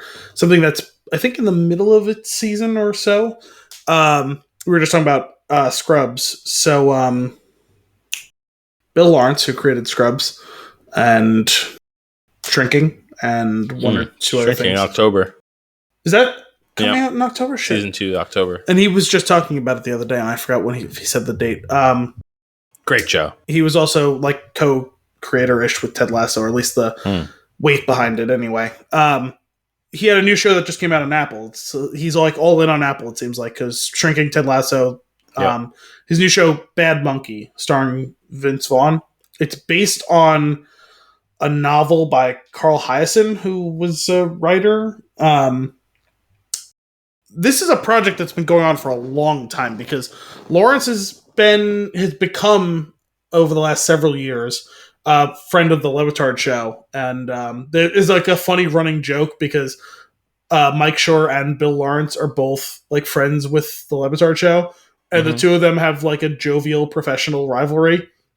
And they've never been on at the same time. Love it. But they like faux talk shit about each other when one or the other one is on. So I remember like 2 or 3 years ago, like when things were starting to open up again post like the most crazy part of the pandemic, him being in the studio or like on the phone with them like a bunch because he was in Miami to do this show. Okay. And I didn't remember the name of the book, but I knew that they were talking about, because Dan's lived in Miami for like 45 years, something like that. Talking about Carl Hyacin before, because I think he's from Miami or South Florida anyway. And they were talking about, oh yeah, he's doing a show based on this Carl Hyacin book. I was like, okay, like that's a name that you've said a bunch of times. I know it's an author. I don't know anything about him. I don't know his work, whatever. Forgot about that show entirely because Lawrence hasn't been on the show in like probably at least a year. And then this show was coming out. I was like, that was that fucking show they were talking about. So he came in the studio the other day. Vince Vaughn is supposed to go in. I thought he was supposed to go in with him too, like around like the premiere stuff. So I don't know if they've been holding on to the interview or if it hasn't happened yet. But I actually really want to watch that show. I've heard really good things about it. I think they're doing that one weekly on Apple. Their stuff usually is weekly. Yeah, I think so. Well, I didn't know because I've only watched a couple of shows, so I didn't know if they all were. But like that one is one that's been going. That's supposed to be pretty good. And then that I would check that out. There's something else that was out recently that I wanted to check out on Apple. I don't remember what it was, but it's a big old nothing burger. But back to consumption. We'll do a quick one since I stole some time there. Football, it's back. It is back in a big way. I love football. I love football so much. I know you do. I love that you're so happy about football. It's funny that is something that for that to be something that is so like deeply entrenched and important to me that you just could not care less about. Couldn't care less. If you asked me to play, I would play. You want to play football with us? I would play football. I like to play games. We'll play sometime next month, probably, or maybe November. Okay, I'll watch the Super Bowl. Yeah, I'll eat food. I'll do a pool. We've done at some point in the future. I know we've talked about it on the show. We've been doing off and on over the last several years, but we've definitely done the last 3 years in a row. We have the Biolsi game in White Plains, and then go to the bar and watch football together. Oh, that's cool. So we haven't scheduled one yet, but we will do one at some point in the next 2 months if you want to join us. Well, we know what it is. Yeah. That actually sounds kind of fun. Yeah. But football, it's back. Football's back. I am in a fantasy league as per usual. Yeah, you didn't... Well, as per usual, is this the second or third time you're doing it?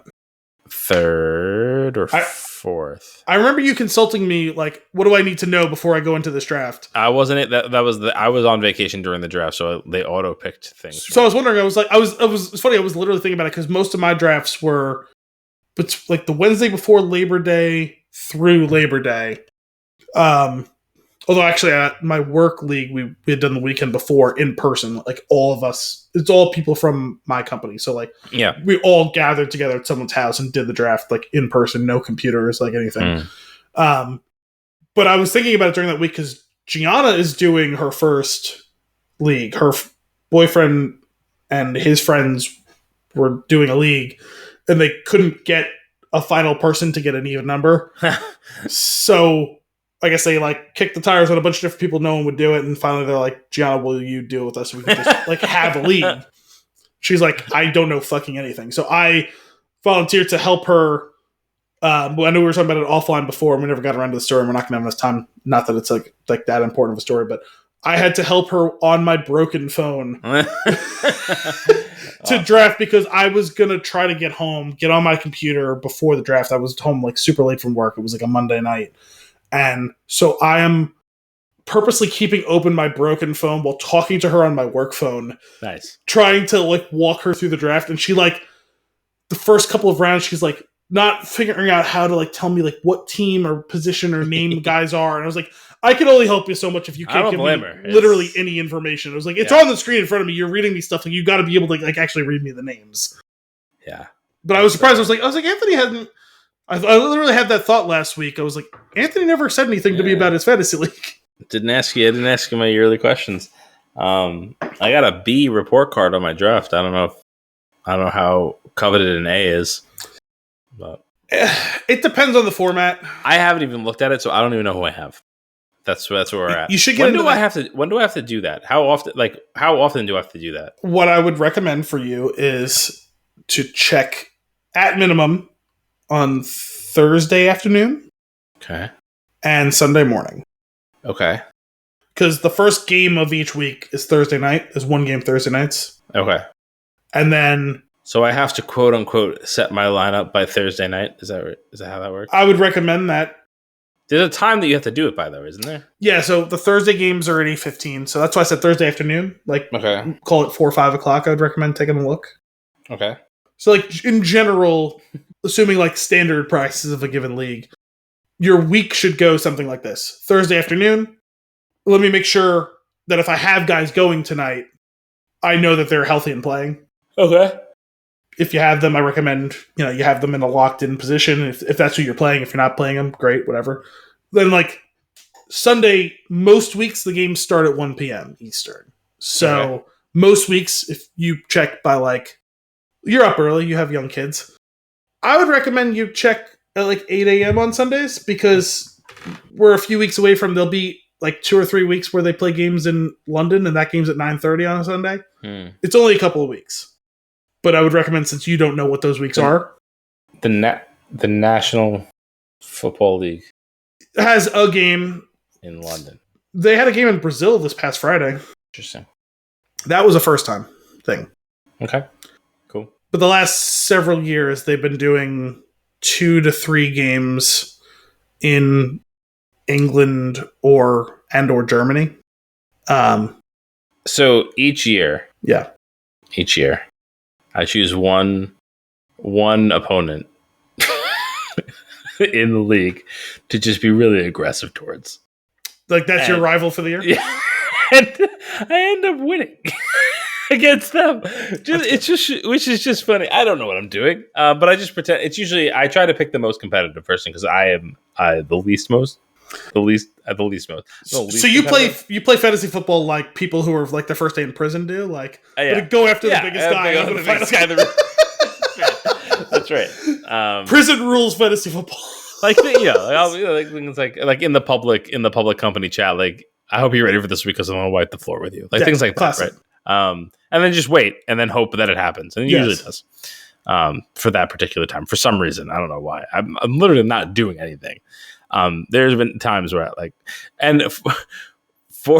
fortunately enough, the league, what do they call manager? The person that the league committee, whatever, that person, will give me a little nudge every once in a while, like, hey, you should probably go check your lineup, which I appreciate immensely. That's why I'm telling you, set a little alarm for yourself weekly. Thursday afternoon, Sunday morning.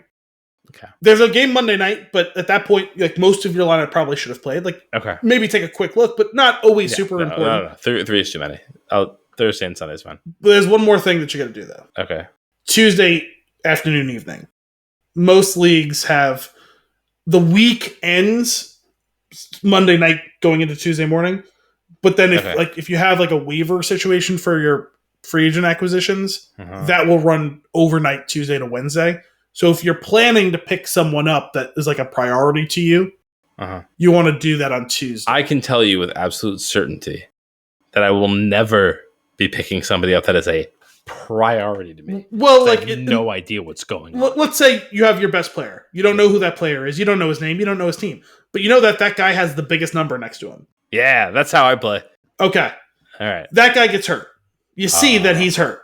Dang. You might want to make it a priority to find someone to fill that spot. I would just pick the next highest number. Sure, but other people can see that number as well. So if you want to get the guy first, got it. You got to usually do that Tuesday. You got to check to see what your like waiver priority is in the league. If you haven't picked someone up on Tuesdays, you might be the top priority. I could just get somebody. Like I don't have to give somebody. If you're picking them from the free agent pool, you can just get someone. You have to cut someone off your team. I'm going to be honest with you. I've lost interest. Okay. I was explaining this in like the broadest, generalist, simplest. I appreciate it. It's just reinforcing how little I care. Well, listen, it's hard. I would assume it's hard to care if you don't care about the sport. Like that's just my. There is a $300 prize.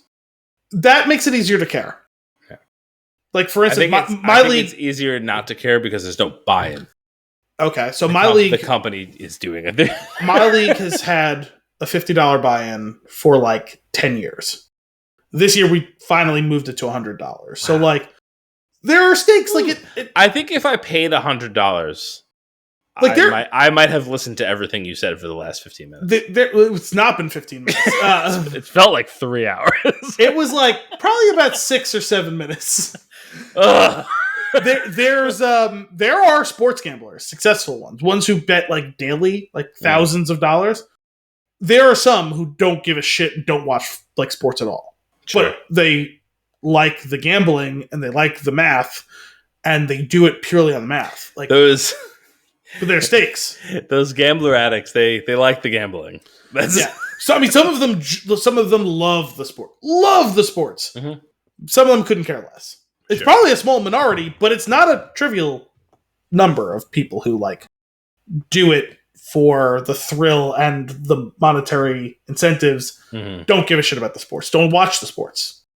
Yeah. I think that's crazy. For me, I find that fantasy and like gambling, I do very little gambling, but I find those things to be like a supplement to my love of the sport. Oh, I could see that. If I were into it, I could see being really having fun with this. Like to me, I love watching football. I will watch a bad game. I love watching really good games. But like, what will get me to pay some sort of attention to like a bad game is, I have 2 guys going in this game, 2 like pretty important guys. Like, I'd like to see how they do, or at least I know those guys are going to be scoring for me. I wouldn't necessarily care about this game because it doesn't have any impact on like my actual like enjoyment of the league this year because like they don't affect the Jets or whatever. It's like, but I have like a reason to watch because I care about like those guys doing well, you know? Sure. So I find it to be additive. This entire conversation is a testament to how well the league is written because I love that show. Yes. Well, I always told you, I was like, I think it's a great show, but I've always been curious if like people who don't like fantasy football would enjoy it. You did. I was genuinely shocked. Very much so. Or at least I was genuinely shocked that you like elected to go start watching it anyway. Mm. Because it's not really actually about fantasy football. No. Later I'm taking Elliot to his survival swimming class. You swim, you stab. You swim, you stab. But anyway. Is that your pocket dog? Anyway, football is back. What else are you consuming? You're watching it. I have about 40 minutes left in the second season of Hot D. You have 40 minutes left. That's right. So you started watching the finale and didn't finish it? Correct. Like today or? today. Okay. Yeah. So tomorrow morning, I'll probably finish it. Meanie and I've been watching it in the morning. Far too violent to be watching with a 9-month-old, but he seems to be enjoying it. He doesn't know what's on the screen. I will say, he can just turn his little finger away from him. I had him on the floor, and we were playing with his toys, and these characters in a pub start chanting at one point, and then he started chanting. He threw his arms up and he went, ah, ah, ah. I was like, oh, maybe he does get more of this than ever. No, but it's I don't like it. I'm close to the end. There's a handful of like I am curious to see how it will net out. Mm-hmm. But I'm not very much enjoying the ride. The middle of the season was really strong, I thought.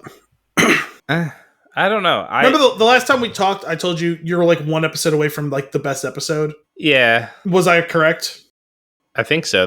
Was that the episode with the... Spoiler alert for this past season of Hot Tea that ended a month ago.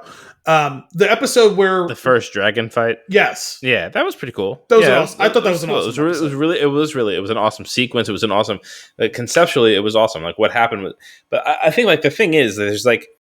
I feel like there's probably been about, like a combined 40 minutes of really interesting, like, story progressing things that have happened in this entire season. So I actually loved... A lot of people didn't like it. I really loved the episode after that, which was almost entirely talking. There was no action in that at all. And it was everyone like processing and plotting in the fallout of that fight because massive plot things happened in that fight. I loved that episode. I thought that was awesome. Yeah, I don't know what it is. I can't... Like, I actually... Like, in Game of Thrones, I really enjoyed... Like the plotting episodes, I really enjoyed like the intrigue, and I will say there is something to be said for the performances. I don't think the performances are very strong.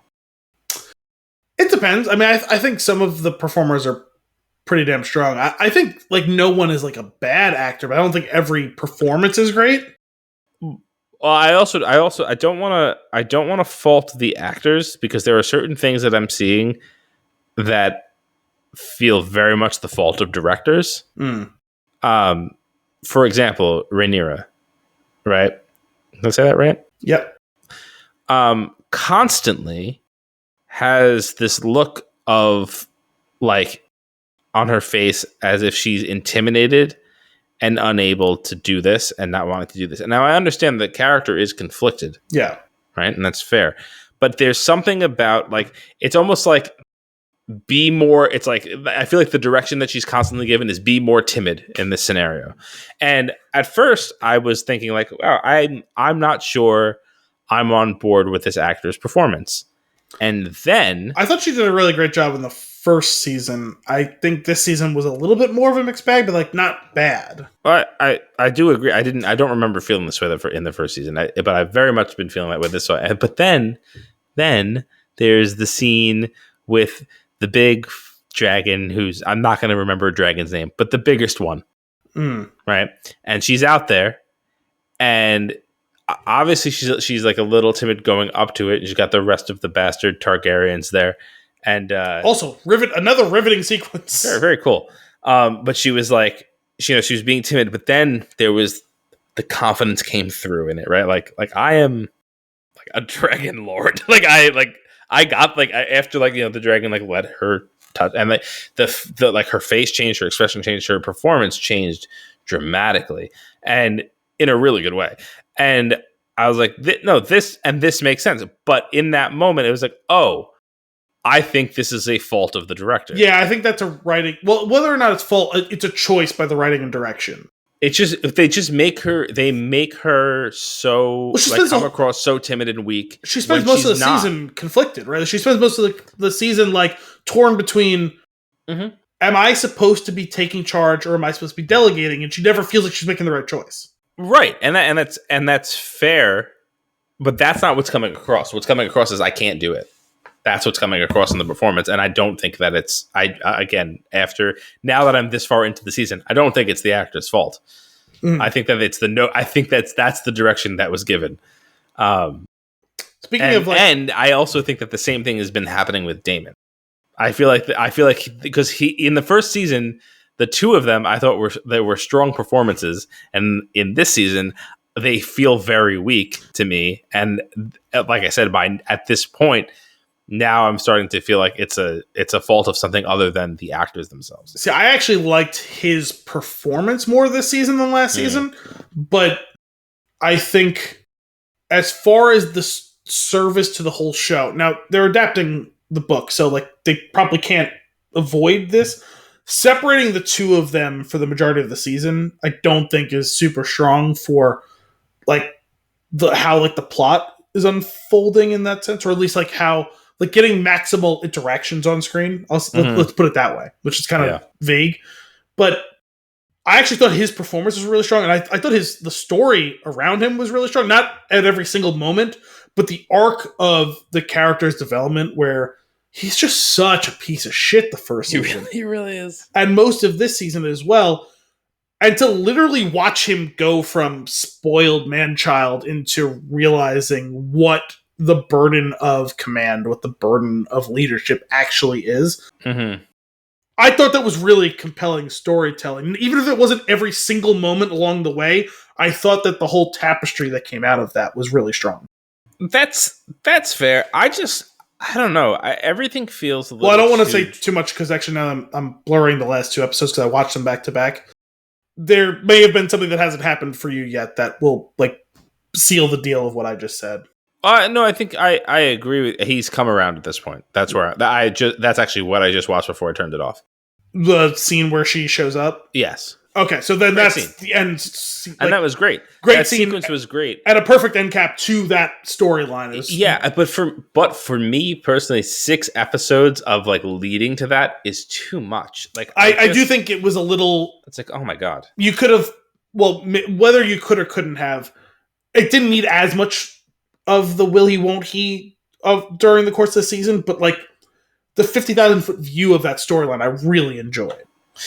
These long epics, I in my mind, like this season could have been 3 hour to hour and a half episodes, and it would have boiled it down. Because you can actually see the markers in the 7 or 8 episodes of like where that would make sense to do it. Where like you actually could like tighten this third up, and this third up, and you have a really nicely executed story, and you're not dragging anybody through anything. And you're allowing the characters to show their growth and arcs within, like, in a more concise way. That is way more appealing to me. But you're a book person, and I appreciate that. I very much have the same problem with books. I think they go too far, and I don't enjoy it. I don't enjoy the constant talking about I like to get there a little bit faster, or to fill in the gaps myself, rather than have it just like I do get significantly bored at pockets of time in this show, and that's annoying to me. I understand people love it. It's just that's where I'm at with it. It might have been able to use a touch of trimming, or actually, I think, and I actually didn't read this book, but people who did, I think, even were a little perplexed with some of how they may have moved around a little, like events chronologically a bit, or like what the end point of the season was, where like there's some stuff that's like right around the corner where it's like that might have made for a better end to the season, but this season was only 8 episodes instead of 10. So that's... Is there only one more season left? I believe they are confirmed for 2 more seasons. I think they've said that they would like to do this in 4 seasons and be done. Okay. All right.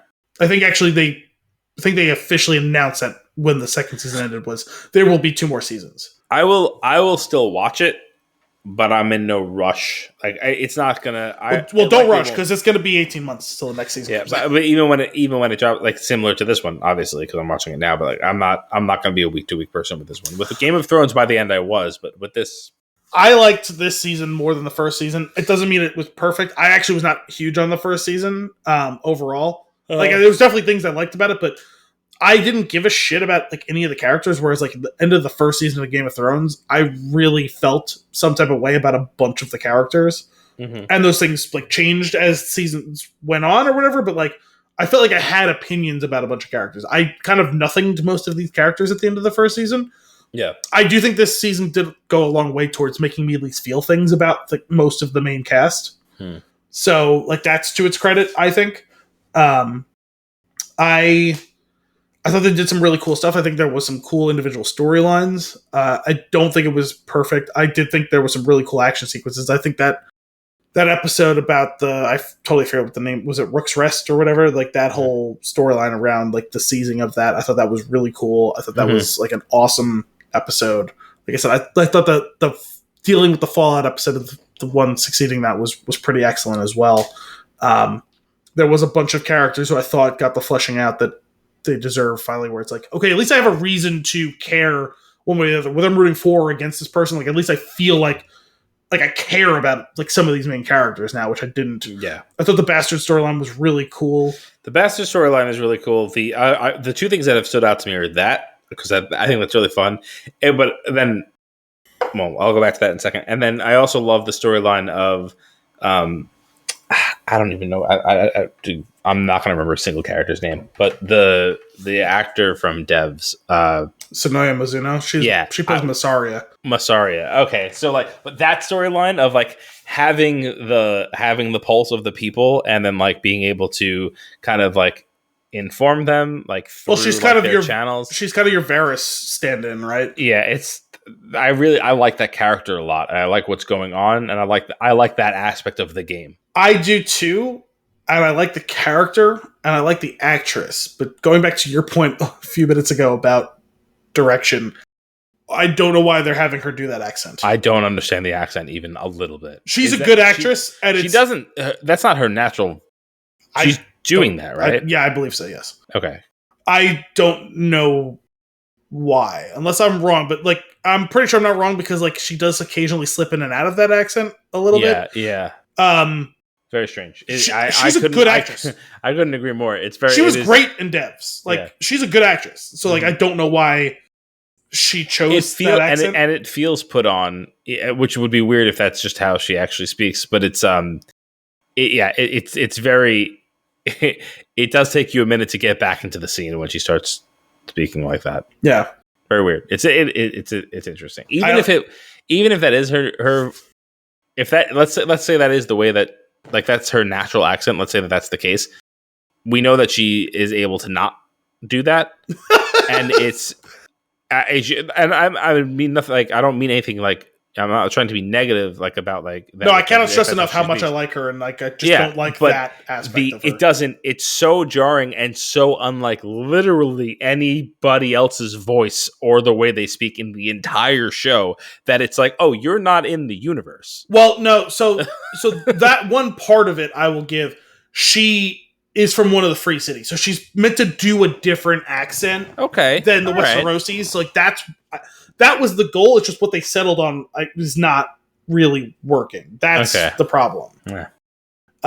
Anyway, that character and that storyline and the influence and manipulation, like, which feels like it's almost like a positive manipulation, because I mean, well, that's why I said if you're not rooting for Rhaenyra, I feel like you're missing something. So the way I've heard from the people who read the book is like, you're kind of meant to like see both sides as having their pros and cons. I don't think the show has done actually a very good job of that. Absolutely not. If that's supposed to be the case, they've missed the mark. Yeah. Well, I mean, you will say at this point in this season, you can start to see some of the cons of the Blacks, because like she just fed up a bunch of nobody bastards. Clip that.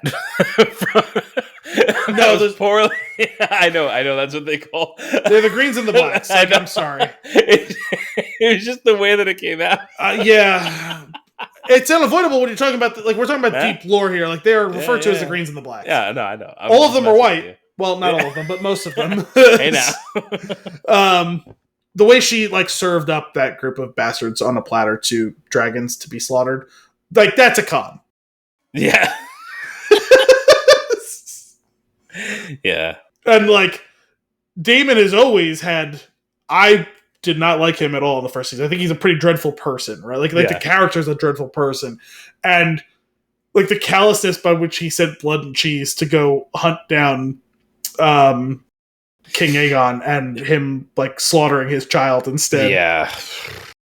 Pretty brutal. But like it's very clear Rhaenyra did not sanction that. So like Right. it's one thing to say like her advisor did a shitty thing. But like and like I do think they did a good job of over the course of this season trying to finally give some level of empathy to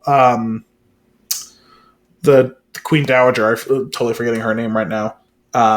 Allison. Like, yeah, she's another one who I can't stand, though. Sure, but like at least finally, like there was some level of empathy for the character at this point in the season where she sees what she's wrought in her mistake and finally registered that it was a mistake. I will give you that she, but like now. Well, I understand we're supposed to be like, okay, they're your kids, so you can't see through it. But Jesus Christ, those two, come on. Well, not just that, but she finally has relented slightly, and I may have misunderstood my husband's dying words. I may have. Yeah, I may have started a war. I may have made a slight, just mistake. a skosh. I may have committed some light treason. Light to moderate treason. Oh man. Anyway, I'm curious to see how the next 40 minutes wraps up. But from what I understand, it's gonna march like hell on wheels towards something and then not happen. Is that kind of okay? Great. I will say the rest. Thanks for respecting me as an audience member. To be fair, we've always known, actually, across the larger world of HBO shows, but specifically the Thrones verse. Episode 9 is when you usually get the steak. Like, episode 10 is usually, like, aperitif, you know? Okay, so that should have been 7 and 8. Well, whatever, sorry. That's fine. Either way, like, that's what ended up happening. Like, the final episode of the season always tends to be very talky. Yeah, that's fine. But they didn't, the previous episode wasn't like it was very... Yeah, well, I mean, no, but the previous episode was that not the one they all got fried? Was that one, or was that the one before? I'm honestly... The thing is, I'm watching them without, like, really... like, I'm just, like, play it until I have to get up, and then I get up, so I don't even know, like, episode lines are a little bit crazy. The one thing that I thought was very throwaway, and then we can stop talking about this and leave and go on to our movie. The one thing that I thought was throwaway is this one peasant guy who, you know, he's trying to feed his family and save his sick daughter, and then they just kind of throwaway line that the daughter is dead now. They just did that. They were like, she died. He's like, I couldn't give you the life you wanted, and I couldn't save my daughter. I was like, I'm sorry. This person that we focused on in one scene per episode for 6 episodes is dead now, and we're throwing it away that way? I thought they did a good job. Fine. They didn't. I thought they did a good job of intimating that had already happened before he started talking.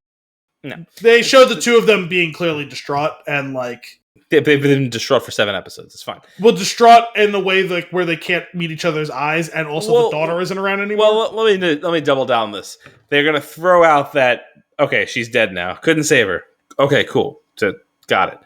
Also, I'm the queen's uncle. But the wife knew that, right? Did she? I didn't know that. I thought that I actually thought that was pretty decent storytelling where he's got silvery hair and we've watched his attitude change and we've seen the storyline go towards we're going to like hunt down these bastards, and I'm forgetting all of the details of how, but like it became pretty obvious that he was a Targaryen bastard. Like no, I agree. He's the queen's uncle. He's Viserys' sister's son. That's pretty significant. And they just... Wait, no, not... Was that his name? Viserys was the queen's father. Yeah, the one that... He's... The one that... The one from Hot Fuzz. Yeah. Yes. Yeah, That's his uncle. So therefore he is... No, that's his brother. No. Yes. The king... He said that his mother was Viserys' sister. No. Are you sure about that? That's how I heard it. It doesn't matter. His relationship is pretty close I'm to this person. I'm they just threw it out misremembering, there. but I'm pretty sure Viserys, Daemon, Rhaenys, and I don't remember her name because she died in the first episode, but Viserys' sister wife, they're all siblings, and he's also their sibling, I thought, which would make him the queen's uncle. I'm my own grandpa. I saw this thing that said, "Oh, you watch Game of Thrones? Name 5 characters," and the answer was Aegon. That's like 7 or 8 of them, actually. It's funny. I was watching. I don't know how I had managed to watch all but the final episode of the most recent season of Family Guy. I was watching it during dinner tonight, and there's a scene where Brian walks in, and Stewie's watching television, and it's like something along the lines of, "Oh, like I if I was watching a show about incest, I'd be pretty disgusted, but if it's 500 years ago, I feel sophisticated." That's fantastic. I like it. Any other closing consumption thoughts? Yes, I will do this one very briefly. Okay. Because it is a hopefully soon to be future episode. I saw Deadpool and Wolverine. Nice. It was a blast. Jealous. I knew about it. Unfortunately, by the time I had seen it, I had seen a bunch of things spoiled. I didn't think most of them really materially affected my fun watching it. There was a couple things that was still surprised by, which was awesome. Nice. Including specific characters or actors or actresses or whatever. I was not quite prepared for exactly how that thing was going to go. It did tie in pretty closely with the whole Loki stuff, despite Loki not being a part of it at all. But the TVA is still a big thing here. It was awesome to see some Matthew McFadden, Tom Baumskins from Succession, which I know you still have not watched. But what do you mean? You watched Succession? Yeah, all of it. We've talked about it. We? I think I caught up for the final season. Who am I thinking of who didn't watch Succession? Why did I think it was you who didn't watch it? It was me for a long time. Well, yeah. I honestly forgot that you had ended up watching Succession. Yeah. No, wait. Are you sure we talked about you watching Succession? I think so. I'm fairly sure.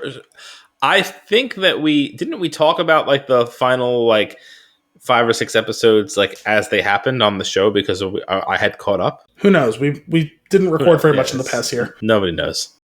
Yeah, we watched Kim and I watched Succession. We watched all of it. I forgot that you ended up watching it. I totally forgot that. Weird. Anyway, Tom, great. In his somewhat slightly less screen time role than I expected, but still a good amount. It's a closed loop system. This is a closed loop ass movie.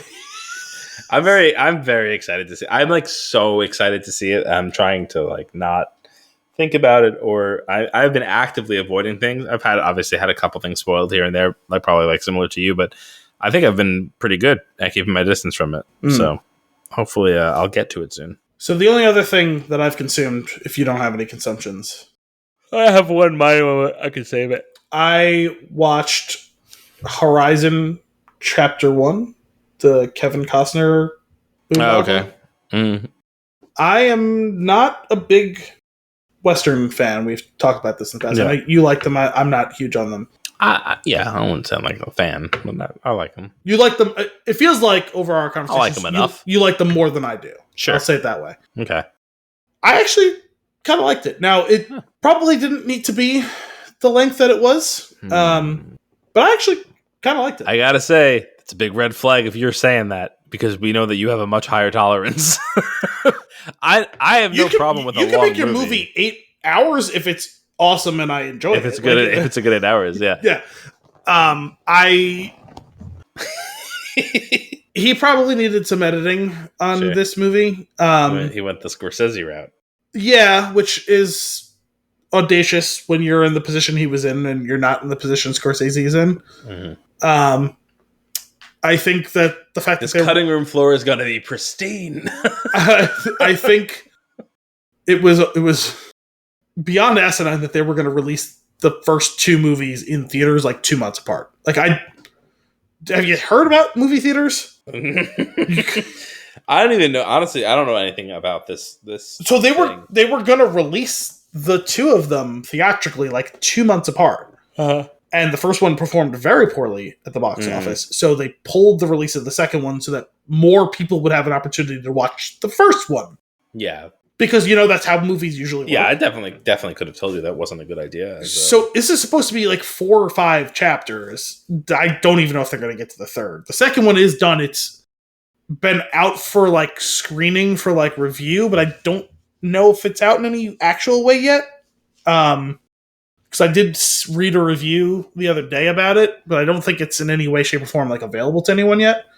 I would be interested to see a second one. I do think like there's a bunch of different storylines in the first one with like whole separate sets of casts.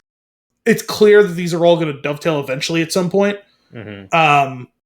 There was one entire storyline, if they had just cut it and pushed it to the second movie, would have made the first movie like a manageable like time and like amount of stories to like go around. Like you would have cut it down to like a 2.5 hour movie, and you would have been able to spend enough time with those storylines to feel like fully engaged and propulsive. Whereas like there was one whole storyline that was clearly the one that had the least screen time, and it's not that anything was like wrong with that. It's just like nothing. They're setting up like a big storyline with that, but like it doesn't happen in this movie. Whereas like all of the other storylines get to have multiple moments. Gotcha. It's like this should have been introduced in the next movie. I gotcha. Now, how many hours is it? I mean, it's 3 hours. Three-ish. I mean, like I don't remember what the exact runtime is. And he's in it too. He's in one of the storylines. Yes. Let's say because 3 hours of Kevin Costner, I'm not staying awake. No, I mean there's it's a huge cast. It's a good cast, and like the performances were good. I don't have any objection with that. I think it is literally 3 hours on the dot. Like it's not a bad movie. It's a good movie. It's just it's a bit unwieldy. Like you have to have the buy-in of wanting to watch the multiple chapters to like buy into everything that happens in this. And like I said, the one storyline sticks out like a sore thumb, in my opinion, for the first chapter. In a sense of like a lot of things happen in all the other stories, and like nothing really happened in that story. But like the way the movie ended, you can see that things are about to start happening. And it's like that probably could have waited till next chapter. I gotcha. That's my take on it anyway. But like it had a lot of. If I find myself bored with 3 hours, I might check it out. You probably could break it up and watch it like a mini series. You could probably watch it in like snippets of like 45 minutes or something like that. Maybe I'll check it out at some point in my life. I'm not sure. It's definitely not on my I found agenda. It to be an interesting watch. I mean, there was some cool stuff in it for sure. I mean, the guy does know Western. Like, I mean, he's been doing it for fucking ever. I can see why he wanted to do this project, and I can see like the grains of like how this could work. I just don't know that it 100% worked the way he chose to do it. I gotcha. Well, but you will watch a follow up at some point. Yeah. Cool. That's it for consumption. Yeah. The only other thing I was going to say, I said, hold on, I'm not going to talk too much about it, but I ended up buying Elden Ring. You mentioned that you wanted to. I've been so curious about this game since it was announced, and I was like, finally, I was clearing stuff out because I still have a box over here that's not unpacked, and there was a PlayStation gift card on there from like Christmas. I was like, just get Elden Ring. And I downloaded Elden Ring, and I played like I think so far like maybe a combined like 4 or 5 hours of it. Just fast. I'm just fascinated by this game. Like it is just like. The world is just so bizarre. The concepts are so bizarre. It definitely doesn't hold your hand, which could be good or bad. But I keep thinking about it and keep wanting to go back to it. Like I made my way to the first boss, got immediately intimidated and ran away. And then I went back to the game, tried to level up a bit, and then was like, oh, what's over there on that hill? Oh, what's down here in this dungeon? Oh, what's over there with that? And then and I just kept like exploring random parts of the world, and like that started to really fascinate me. Of like, it like pays off to go to some weird place and see what's over there. Yeah, and like that's kind of a really fun way to play a game sometimes, especially a game like that. And we've talked about this where like it requires at least an hour sit down. Yeah, like like gotta dust off the cobwebs and then decide what you want to do and then go attempt to do it. Yeah, so like. Having that option to be like, in the dusting off of the cobwebs, I'm going to just explore the world a little bit and then be like, you know what? Today's session is just exploring the world a little bit, and that actually feeling rewarding is kind of cool. Okay.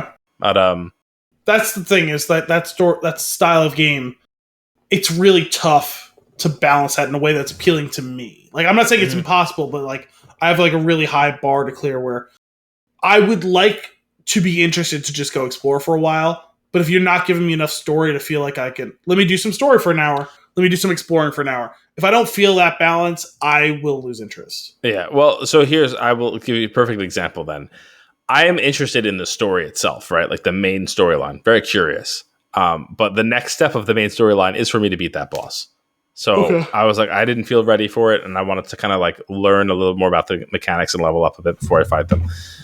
So I went and explored the world, and it's like, oh, I found a dungeon, and I like went into a dungeon, and I fought a mini boss, and I unlocked I earned some loot, and I was going around, and like that loop can be fun for a little bit, but like to your point, if there's no story progression, it can get stale.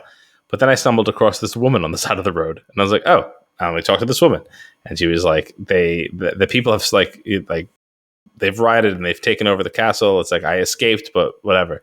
They're gonna try to kill me. I was like, can you get this note to my father? I was like, sure, and I took the note. Obviously, side quest unlocked.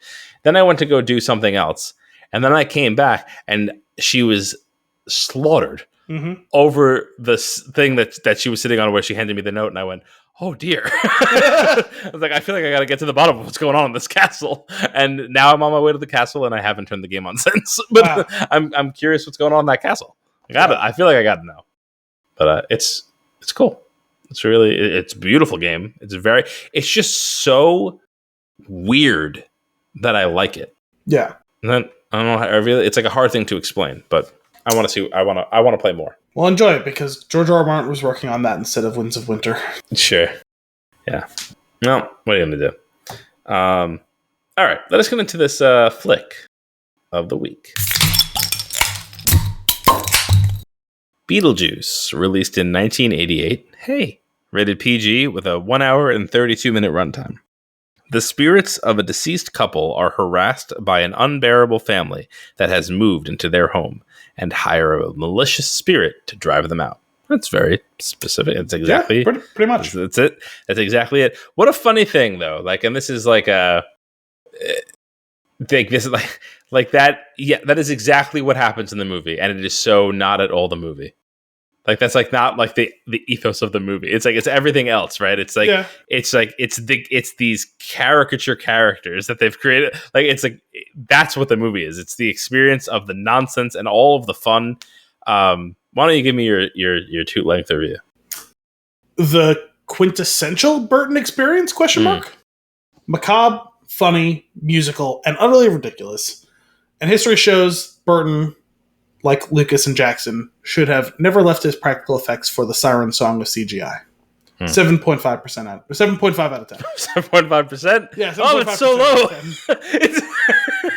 Not 75%. 7.5%. Bizarrely unique 80s excellence. Beetlejuice is ever the entertaining ride. 8 out of 10. I couldn't agree with you more with regards to practical effects. It just there's just a certain heart to movies that have embraced that. Now, granted, it was at a time of necessity more than anything, but like from what I understand, they use that same style for the sequel. I haven't gotten to see it yet. Obviously, I did hear that he has gone back to mostly doing that, and I'm not saying that you can't use any CGI. Sure, like for instance, the stop motion. I mean, that's what he grew up in, but the stop motion of like the sandworm thing, is super cheesy. That probably would have been a judicious place to use CGI if it had been available to him at that time, right? Like I wouldn't have an objection to him using that there, but there is something that's so instantly recognizable as his when it's with those effects, those practical effects, that I liked the Alice in Wonderland movie that he did. The first I didn't see it. I saw the first one actually in theaters, and I've seen it a couple of times. I like that movie. And I do think that you would need to use CGI for some of that stuff, but they use it for like all the backgrounds the way that like Lucas did in the prequel trilogies, where it's like that robs something from it, right? When you're gonna have Alice, there's a whole character that gets taken out of it. When you're gonna have Alice fight the Jabberwocky at the end, which is essentially a fucking dragon, you're gonna need CGI for that scene, right? Like the Cheshire Cat and like some of the other characters, like you're gonna need CGI for some of them, but having more practical effects of like the way that he was such a master of that craft. Like I forget exactly what it was he was working on, but his first few projects, he was literally doing like claymation stop motion stuff. Let's say maybe he did a little bit of work for Disney, and maybe he even did some for Henson. I forget, but he did all this like practical stuff, like on these little shorts and like this background supporting stuff for like other projects before he did that. He's such a master of that, and his eye for it's. I imagine Wes Anderson took some inspiration from him, despite the fact that like totally different, like tonally. Sure, no, there's some DNA there for sure, but of it's not like creating these visually distinct things that are surreal, but like because of the level of attention to detail and the craftsmanship that goes into it, like it's so perfect for what is happening right then and there that it is so instantly recognizable as their work that. To eschew that and form like in favor of doing totally CGI is to lose like what he is and what made him a great filmmaker. Like he's not David Mamet. He's done good writing, but he's not David Mamet. Like he's not Steven Spielberg. He's Tim Burton. Like he's really good at his thing, and to totally reject that is to lose like the heart of what it was that made his movies great. And I haven't seen. I wouldn't even like. I'm not like a huge Burton head either. Like I've not seen all of his movies even. Like I've never watched the Pee Wee Herman movie. I've Pee Wee's Big Adventure. I've seen a very small amount of Edward Scissorhands. I've seen now this movie. That is one of those. That movie scared me when I was a kid, and it always makes me unsettled to see it. I've seen it a few times, but it's not a scary movie. It's just a scary character. I think a lot of people, specifically people of like our age, had the exact experience you did. Yeah. I've seen this movie. I definitely saw once or twice, like when I was young, the Nightmare Before Halloween. Before Christmas. Or Before Christmas. I don't remember that movie. Like I know I saw it. I remember watching it. Yep. I like have images burned in my head. I don't remember the movie. I actually really like Sleepy Hollow. I mean, it's that one I think is a little cheesy, but like I actually like that movie. We watched that. We rewatched that a few years back. Did you? Sleepy Hollow, yeah. I watched Sweeney Todd. I liked Sweeney Todd. That's maybe the darkest of all of them somehow. Sweeney Todd is so weird.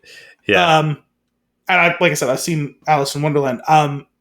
So like I like his movies. Like I'm not like a Burton stan, but like I like his movies. No, there's something engaging about like the style that is so unapologetically him. Yeah. And what he can do with it, and the fact that, and it's not like a shtick among the rest of the movie.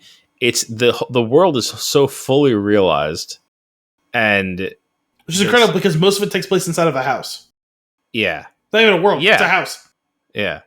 Oh, I mean, in all of it, I feel like in his movies in general, like the worlds are so realized. Like I feel like there aren't seams. Like he's created this like perfect diorama, and you live in it for the entire length of the movie. Like, and it doesn't. Well, the funny thing is, I think there are seams, but they're deliberate. Like you're supposed to see them.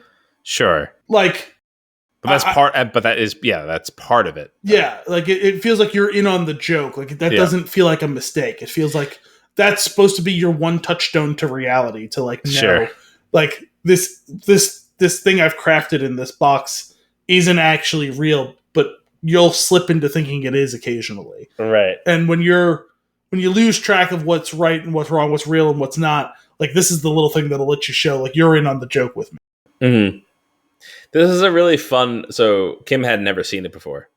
Well, I told you. I know we've talked about it on the show. I have, with my eyes, watched most of this movie one time, start to finish, with the audio off. So I think I did not. Yeah. So I Quiet didn't play style. I didn't. No. Like I didn't have any audio. There was nothing. I know, no dialogue. No, it's funny. because I know I saw like 90% of it that night. There were entire sequences of this that I just like flat out don't remember. Like the scenes when they like go to like the bureaucracy. I don't remember that at all. I know it's like the most like iconic scene. I don't remember the dinner scene at all. Oh, really? But like there was a lot of other scenes that I definitely was like, yeah, I remember seeing that, or like I've seen clips of the movie before. Like, you know, I had not actually like I had no memory of that scene. The dinner scene. So, but you knew the concept, right? Broadly, although I was very confused on the details. Like I wasn't sure who was the alive family and who was the dead family and all that. But the general concept. So what was fun? Kim had nothing going into it, right? She didn't know anything about the movie or the story, and it was really fun to watch it with her, having no concepts, and then the car goes off the bridge. I was a little shocked by the sequence. I don't remember being so abrupt, and like I actually almost laughed, despite how like terrible the thing that happened was. Yeah, which is intentional. That's like the style, right? And then they get home. She's like, "But like, why aren't they questioning that the fire? Like they said they brought it up, but why aren't they questioning the fact? Like they don't care that fire just started." Like she was starting to get a little bit irritated with it, and then read the title of the book. She goes, "Wait, they're dead." It's great. It was just really fun because I obviously knowing what's going on in the movie, like because I've seen it a bunch of times, like when I was younger. It was just really funny to see somebody watching it for the first time. Well, it's perfect too because that fun. They're dead. They don't remember how they got home, but they're wet, like as if they had just. How did we get here, though? Do you remember getting here from the bridge? they're like soaking wet though, as if they had as if they had pulled themselves out of the river and walked home. Yeah. There's a trivia, an IMDb like trivia line about how when they're in the wherever they go, when you go through the brick wall door into that waiting room, how everybody that's there is dead and they are in the state that they were when they died. Yeah. Right? Except they're not soaking wet. Yeah, they probably should have been wet the whole movie. And it was like Tim Burton was like it would be too uncomfortable for them to be wet the whole time, so we're not going to. Yeah, the amount of like money they would have had to spend on like antifungal medication. Oh my god! And like terrible. One of them would have ended up with pneumonia or something. Yeah, for sure. But anyway, so we get. I mean, and we're like I don't know. I feel like we're like 5 minutes in. We get a pretty quick crash course into like these two people. They're a very sweet couple. They have really great chemistry. Alec Baldwin and Gina Davis. They absolutely I felt like that was like really against type for Alec Baldwin. I'm used to mostly playing a prick. Yeah. And to see him play like just like a wholesome, like regular dude was kind of jarring to me. Yeah. Like, not that he did a bad job. It's just like it's like you weren't expecting that. It's like watching. I can't even think. It was like someone who you're used to watching like a hero all the time, like play like a villain all of a sudden. Yeah, like when Tom Cruise played a villain in Collateral, where it's like this is like jarring. Yeah, or Collateral Damage, one of those movies, whatever it was. Jamie Foxx. Collateral Damage was Arnold Schwarzenegger. So it's Collateral. Yes, Collateral is the. Those movies came out pretty close together. Why were those two movies both have the word sure. Yeah, I don't know. Why not? I'm sorry, I didn't mean to derail. It's all good. But like, so it's like it's pretty quick though. It's very there's no downtime, which is great. I think they really capitalize on the hour and 32 minutes they have. Not a dull moment. The whole. I was genuinely shocked to find out it was that short of a movie. But they really like it's a fun hour and 30 minutes. Like you just like it's just a nice ride and propulsive, but doesn't feel rushed. Right, and which is hard to do. They get home that like within 5-10 minutes the two lead characters are dead. They're home, and you were given the fact that they're dead, and we get this weird ass going out the door sand world with worms and planets, and what is even like. I would actually also say what is even going on. I feel like at a certain point they do actually flesh out and like more or less like implicitly or explicitly explain a lot of things going on. The sand world thing is like really the only thing that there's like zero explanation for. Yeah. And it's just like It's almost like a choice just to be as weird as humanly possible. I figured it was supposed to be metaphorical, whereas like you're now like your souls are like trapped to this house, like you can't leave. Yeah, no, that's exactly what's going on. But like, why that choice though of like what the representation is? I mean, I would assume he was a Dune fan. Yeah, sure. Yeah, it looks like the cover art for the original Dune VHS tape, which is really silly. It's really silly to consider that that's probably what it is, and it's just like. Yeah, I'm like at that point, like we're at the point of the studios, just like just go make the movie, and they made the movie, and it's like put it out. Like, come on, this movie was only slightly more on cocaine than the original Dune. That's right, that's fair. But the sandworms thing was ridiculous, and then also I love the comment by Beetlejuice later on about like sandworms. I hate them too. Like it's so dumb, but it works.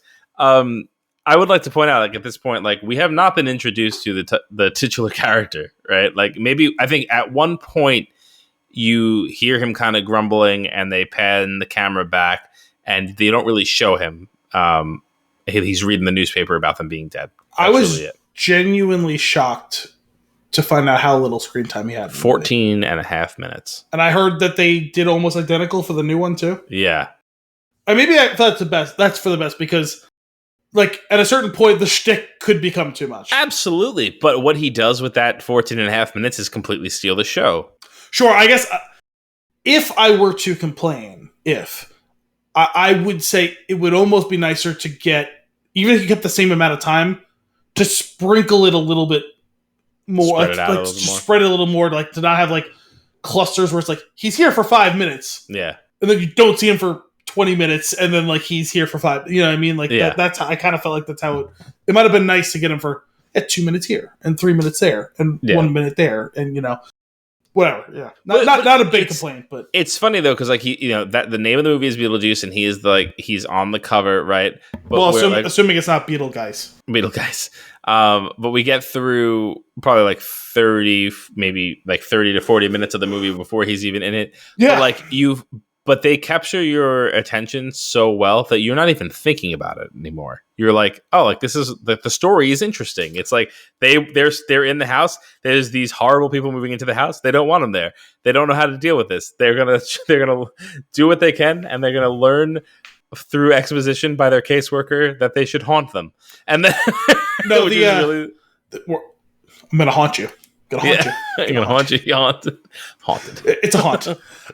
It was only in retrospect after the movie was over that I felt the lack of the screen time. Like I didn't feel it in the moment. It was in like it was like when it was over. It's like, wow, he was barely in that. You know what I mean? Like but then when they do the haunts, it's really funny. Like I love the first time. Well, first when they're like. People just like they don't want to believe it, so they don't see you. That's why they don't see you. So we have to like think outside the box. I like when they struggle at first. They haven't figured it quite out yet. They hang. Gina Davis is hanging in the closet and pulls her face off, and Catherine O'Hara goes, "Oh God." But she's just commenting on the clothes in the closet. Well, I love that they did that a few times, right? Like the fake out where it's like oh, someone was reacting, and it's like nope, that's like some other thing that's going on in the room. Very, very silly. Even when the dad he thinks it's Lydia under the sheet and is completely dismissive. Like, how am I supposed to relax if you don't leave me alone? And closes the door. Right? It's so silly, and I love it. And then the other part of that scene that I love is when Gina Davis. I can't remember what her character's name is. Barbara. When Barbara is talking to Adam, like. How are we supposed to scare these people if they can't even see us? The fact that the way they shoot that scene in the office where Charles's feet are up on the desk and he's reading the magazine and the two of them are having this, like Adam and Barbara are having this conversation and they're like trying to figure out what they're going to do. And he's completely stoic, doesn't acknowledge them at all. And like, they're like in his face and like moving like, it's so well done. Like it's a really well executed scene. Like there's got to be like an outtake where like one of them accidentally like elbows him or something. There's got to be because they get really close. Yeah, like and it's just really funny because that however many takes it took to do that is fantastic because like it really sells that experience by them getting so close and like almost like sitting on him in one part of it. It's just really funny. And then the sequence of I think it's kind of like it's like fun spooky, right? There's like fun spooky stuff, which is like my favorite kind of like Halloween thing is fun spooky. But like Lydia seeing them in the window and then both at the like Barbara and Adam realizing at the same time that Lydia's realizing that they're seeing each other is a really fun sequence. Oh shit, no. Yeah. Meanwhile, like all they wanted to do was be seen, but now that she sees it, it's like, don't look at me. Yeah. So that's really fun. I like the when she tries to get up into the attic and she gets the skeleton key, like concept of a skeleton is very cool. And then like pushing the key back out of the keyhole, like all of these things are like it's just like the movie is very charming. Yeah, like everything that goes on is very charming. And then I do love like okay, they go to their social worker, their caseworker. They figure out what they need. They kind of get an idea of what they need to do. Show me what you're gonna do before you do it. I need to make sure that whole sequence, like what they do, the characters they become, very Tim Burton, right? Like the stretched out mouths, like the angled heads, like that's a very Tim Burton thing. But the way they do it, I never noticed until this time that Adam slams his hand into the back of his head to make the spikes on the back. That's what he's doing. He opens his mouth and they show it quick, but he's jamming his hand into the back of his mouth to make the pop out the back of his head. Yeah. It's just a very silly concept.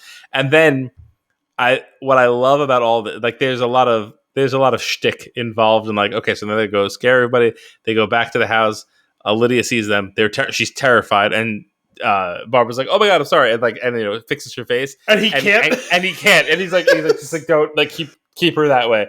It's just such a funny, it's a whole funny sequence, and there's so many ridiculous characters, but and in this world of ridiculous characters, how is it that Delia and Otho are the most ridiculous? Yeah, they're so ridiculous. I actually read my mind. I appreciated Otho. I was not expecting. I almost had no like recollection of that character. He was funny. The way that the two of them had like their little interplay, where they're like this whole thing, and the Jeffrey Jones character is just like so exasperated with them. Yeah. The fuck's his name? Charles. Charles. That's it. I mean, she was just. This was almost like her prototype for Moira. Yeah.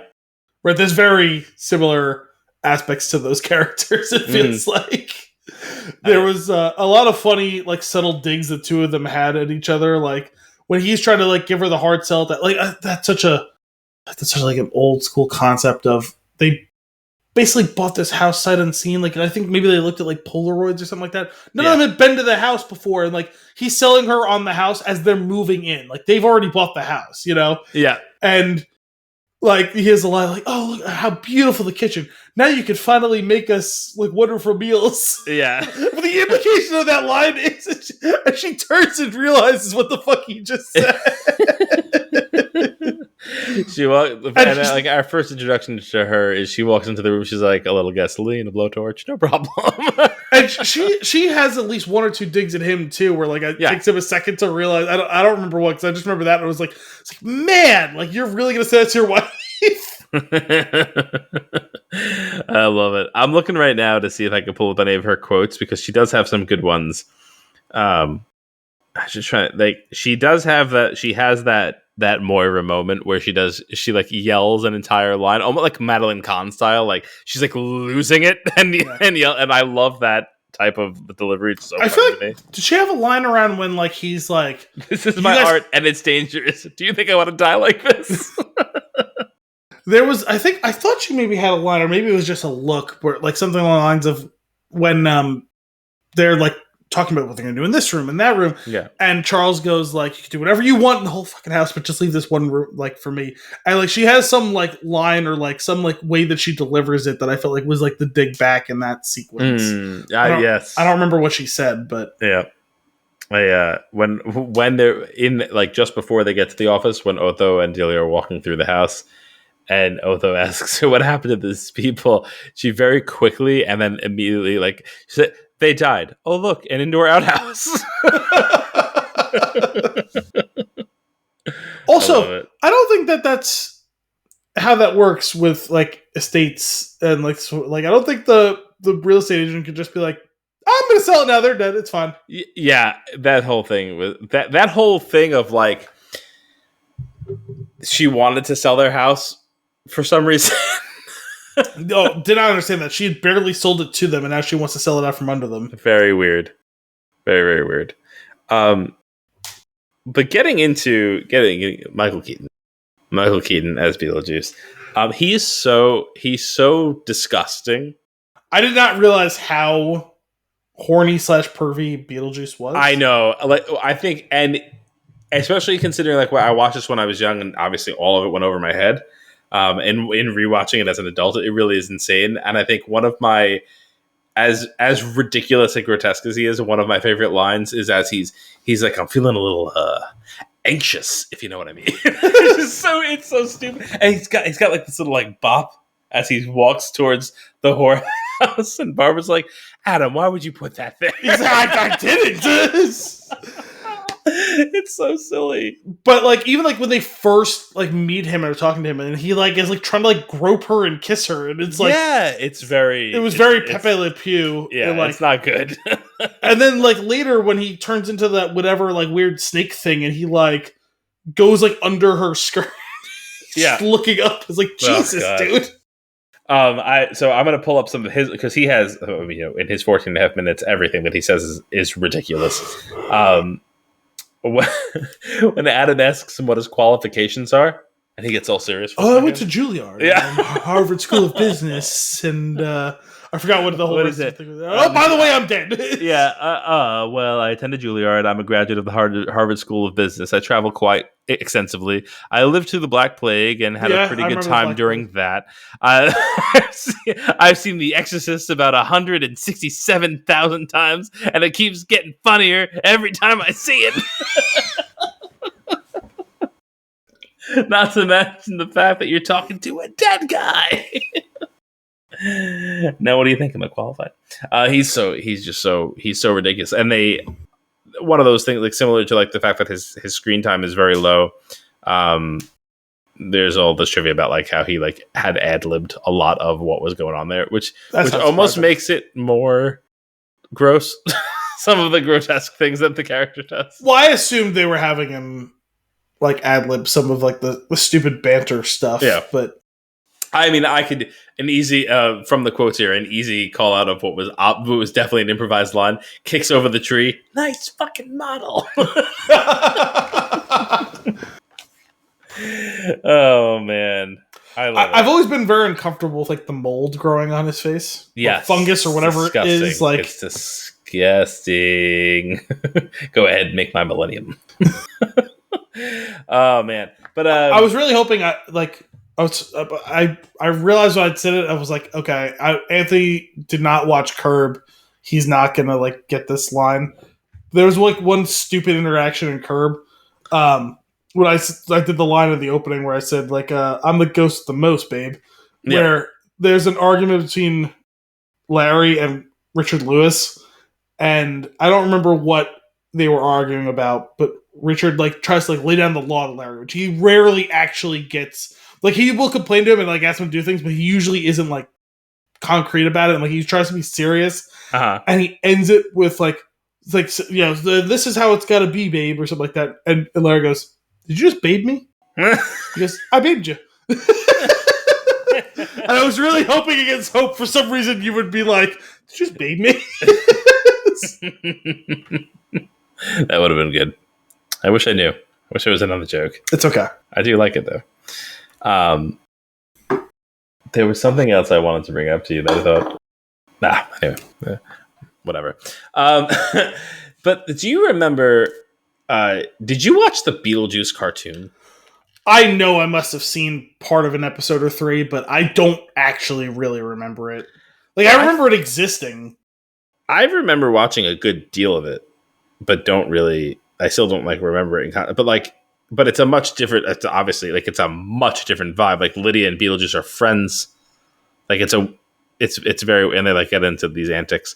But I don't remember the other characters. But I saw a quick like screenshot of the cartoon, and they were in it. Like, I can picture in my head like what the animation looked like and all. Yes, that. same. Anyway, we of course the Deo scene, right? It's out of nowhere, and it's absolutely ridiculous. Yeah, absolutely. Right? It's a completely it's an out of control bonkers scene. But I think, and it's like, you wonder, you think about something like that, and how absurd it is. Why does it work?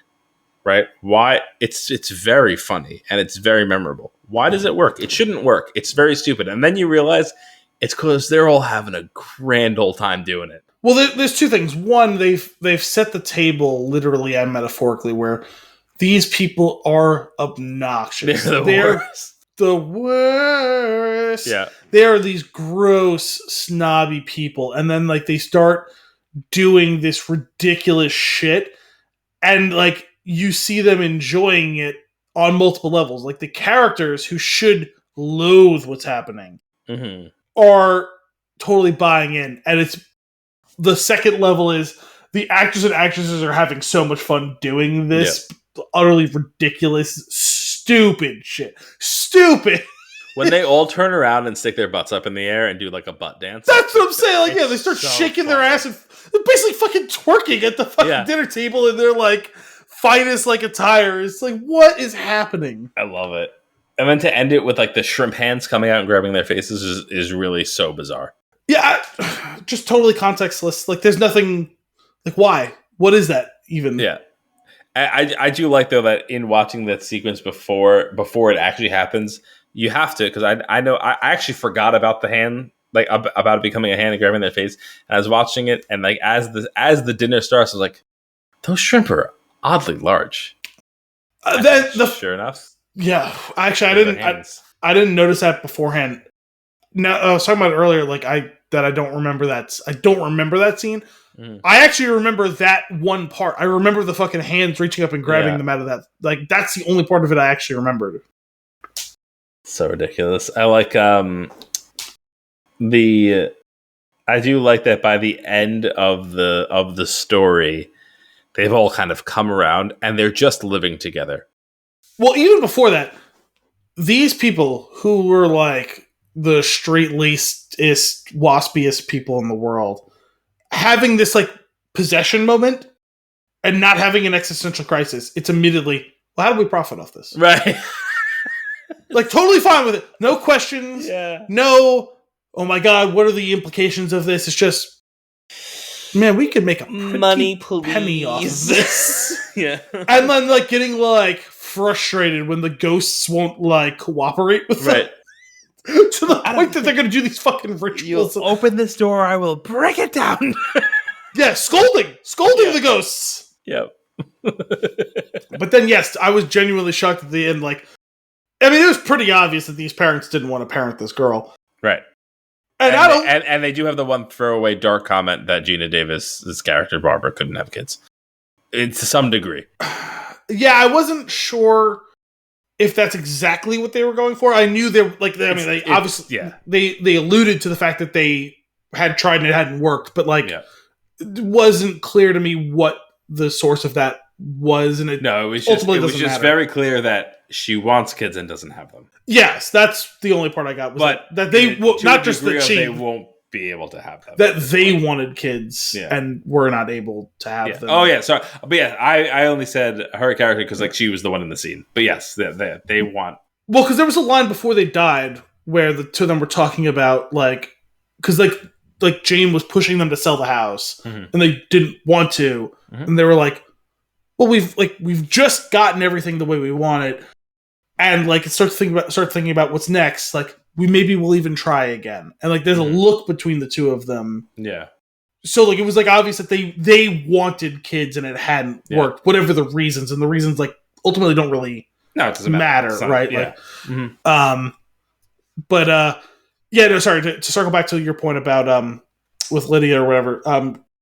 It's not just that the parents had made it so clear that they didn't want to parent them, but that they were so willing to let the ghosts do it. Yeah, to foist her on them. Like, There was no sense of guilt. Sounds like Lydia did well on her science test. Yeah. Well, and like they seemed genuinely happy, but not so much that like their daughter did so great, but that it was like, we're gonna have fun today, like because she did well. You know, like it was almost like they were looking forward to the positive results in the immediate future in the house, not like what it meant for their daughter. I do remember that scene at the end. I remember being totally devoid of context watching it without the sound. With her floating in the air. And I remember being like, this is a weird scene. And then watching it, it's even weirder in the context of the thing. Partially because the wire work seems tenuous. Partially because, and I don't even want to blame her, it's probably really awkward to do that on the wire, but like totally not synced up to the music at all. No. Like super awkward to watch. Like way out of rhythm. Oh man. And like I actually did appreciate, like I don't know that it works for that scene so much, but the scene where Beetlejuice is like clearly floating on wire work, like I actually thought it worked there. Mm-hmm. Yeah, I don't know. It was they definitely picked some weird places to do that sort of stuff. That like, I mean, I guess it makes sense that we're talking about a haunting possession type of movie. You're gonna have things levitating. I actually liked the gag with them wearing the sheets and then like taking the picture and like you can't see no feet. The sheet like floating and all that. I did feel like it's funny because it wasn't that many days before. It was within the week before that I had been watching the majority of the movie Ghost. Okay. Which I've seen several times, but it had been a while. And like watching him like figure out the rules of like how he could and couldn't affect like the corporeal world with like his being like a phantom. And then like watching this, like what things they could and couldn't do. Like it was funny watching those two things within like a pretty short period of time. And like what the rules are, it's like who can interact with them, like what they can see or not see. What are the rules? Like what they could affect and all that stuff. Because like they keep messing with a lot of stuff, but like I feel like it should have been more obviously like haunting, because like there should have been like shit getting knocked off of tables and stuff that it should have been more obvious, and that was like kind of inconsistent. But I think that inconsistency, like to use a word you already used earlier, is kind of charming. Yeah, like, it's not super important. Like I don't care about the deep fucking canon and rules of all this shit. Right. Not in this movie anyway. Yeah, that's not what it's for sure. Anyway, the reason why I wanted to do this is I'm actually, because I have such fond memories of watching this movie when I was younger, and I'm like really looking forward to seeing what they do with the sequel. And now that it's out, I just have to find a way to see that. But it's not my first priority. Deadpool and Wolverine is. So at some point, I'll get to it, and then maybe we can do it for the show again. I would like to see the new one. It would be nice to see it in the next month to be Halloweeny. A nice Halloweeny. Yeah. But I don't know that Elio what he wants to be for Halloween. Today he told me he wants to be a witch. Oh, okay. He wanted to be a dump truck for a while. He wanted to be a dump truck, not a dump truck driver. You heard me. I said what I said. I mean, you can use cardboard boxes. They make them. They make construction vehicle costumes that are pretty great. I guess I shouldn't be surprised, but I was not aware of that. They make a slutty dump truck costume. That's fantastic. It's got to just be that the action is like over the ass, right? Sure. As it were. Ridiculous. It's Beetlejuice. Good time. Any other closing thoughts? No, I mean I'm glad that I finally took the opportunity to actually sit down and watch it. I did enjoy the movie. It was fun. Looking forward to seeing the next one. I'm glad you watched it too. Yeah. Well, that's all for this week's episode of Flix and a Six. We hope you enjoyed it. As always, if you have a movie for us to review or nuggets for us to discuss, you can send those requests to flixandasix@thespintune.com. Tune in next week for more movie and beer goodness. Until then, I'm Anthony Costanzo. And I was struggling to swallow that gulp of beer. Thanks for coming out.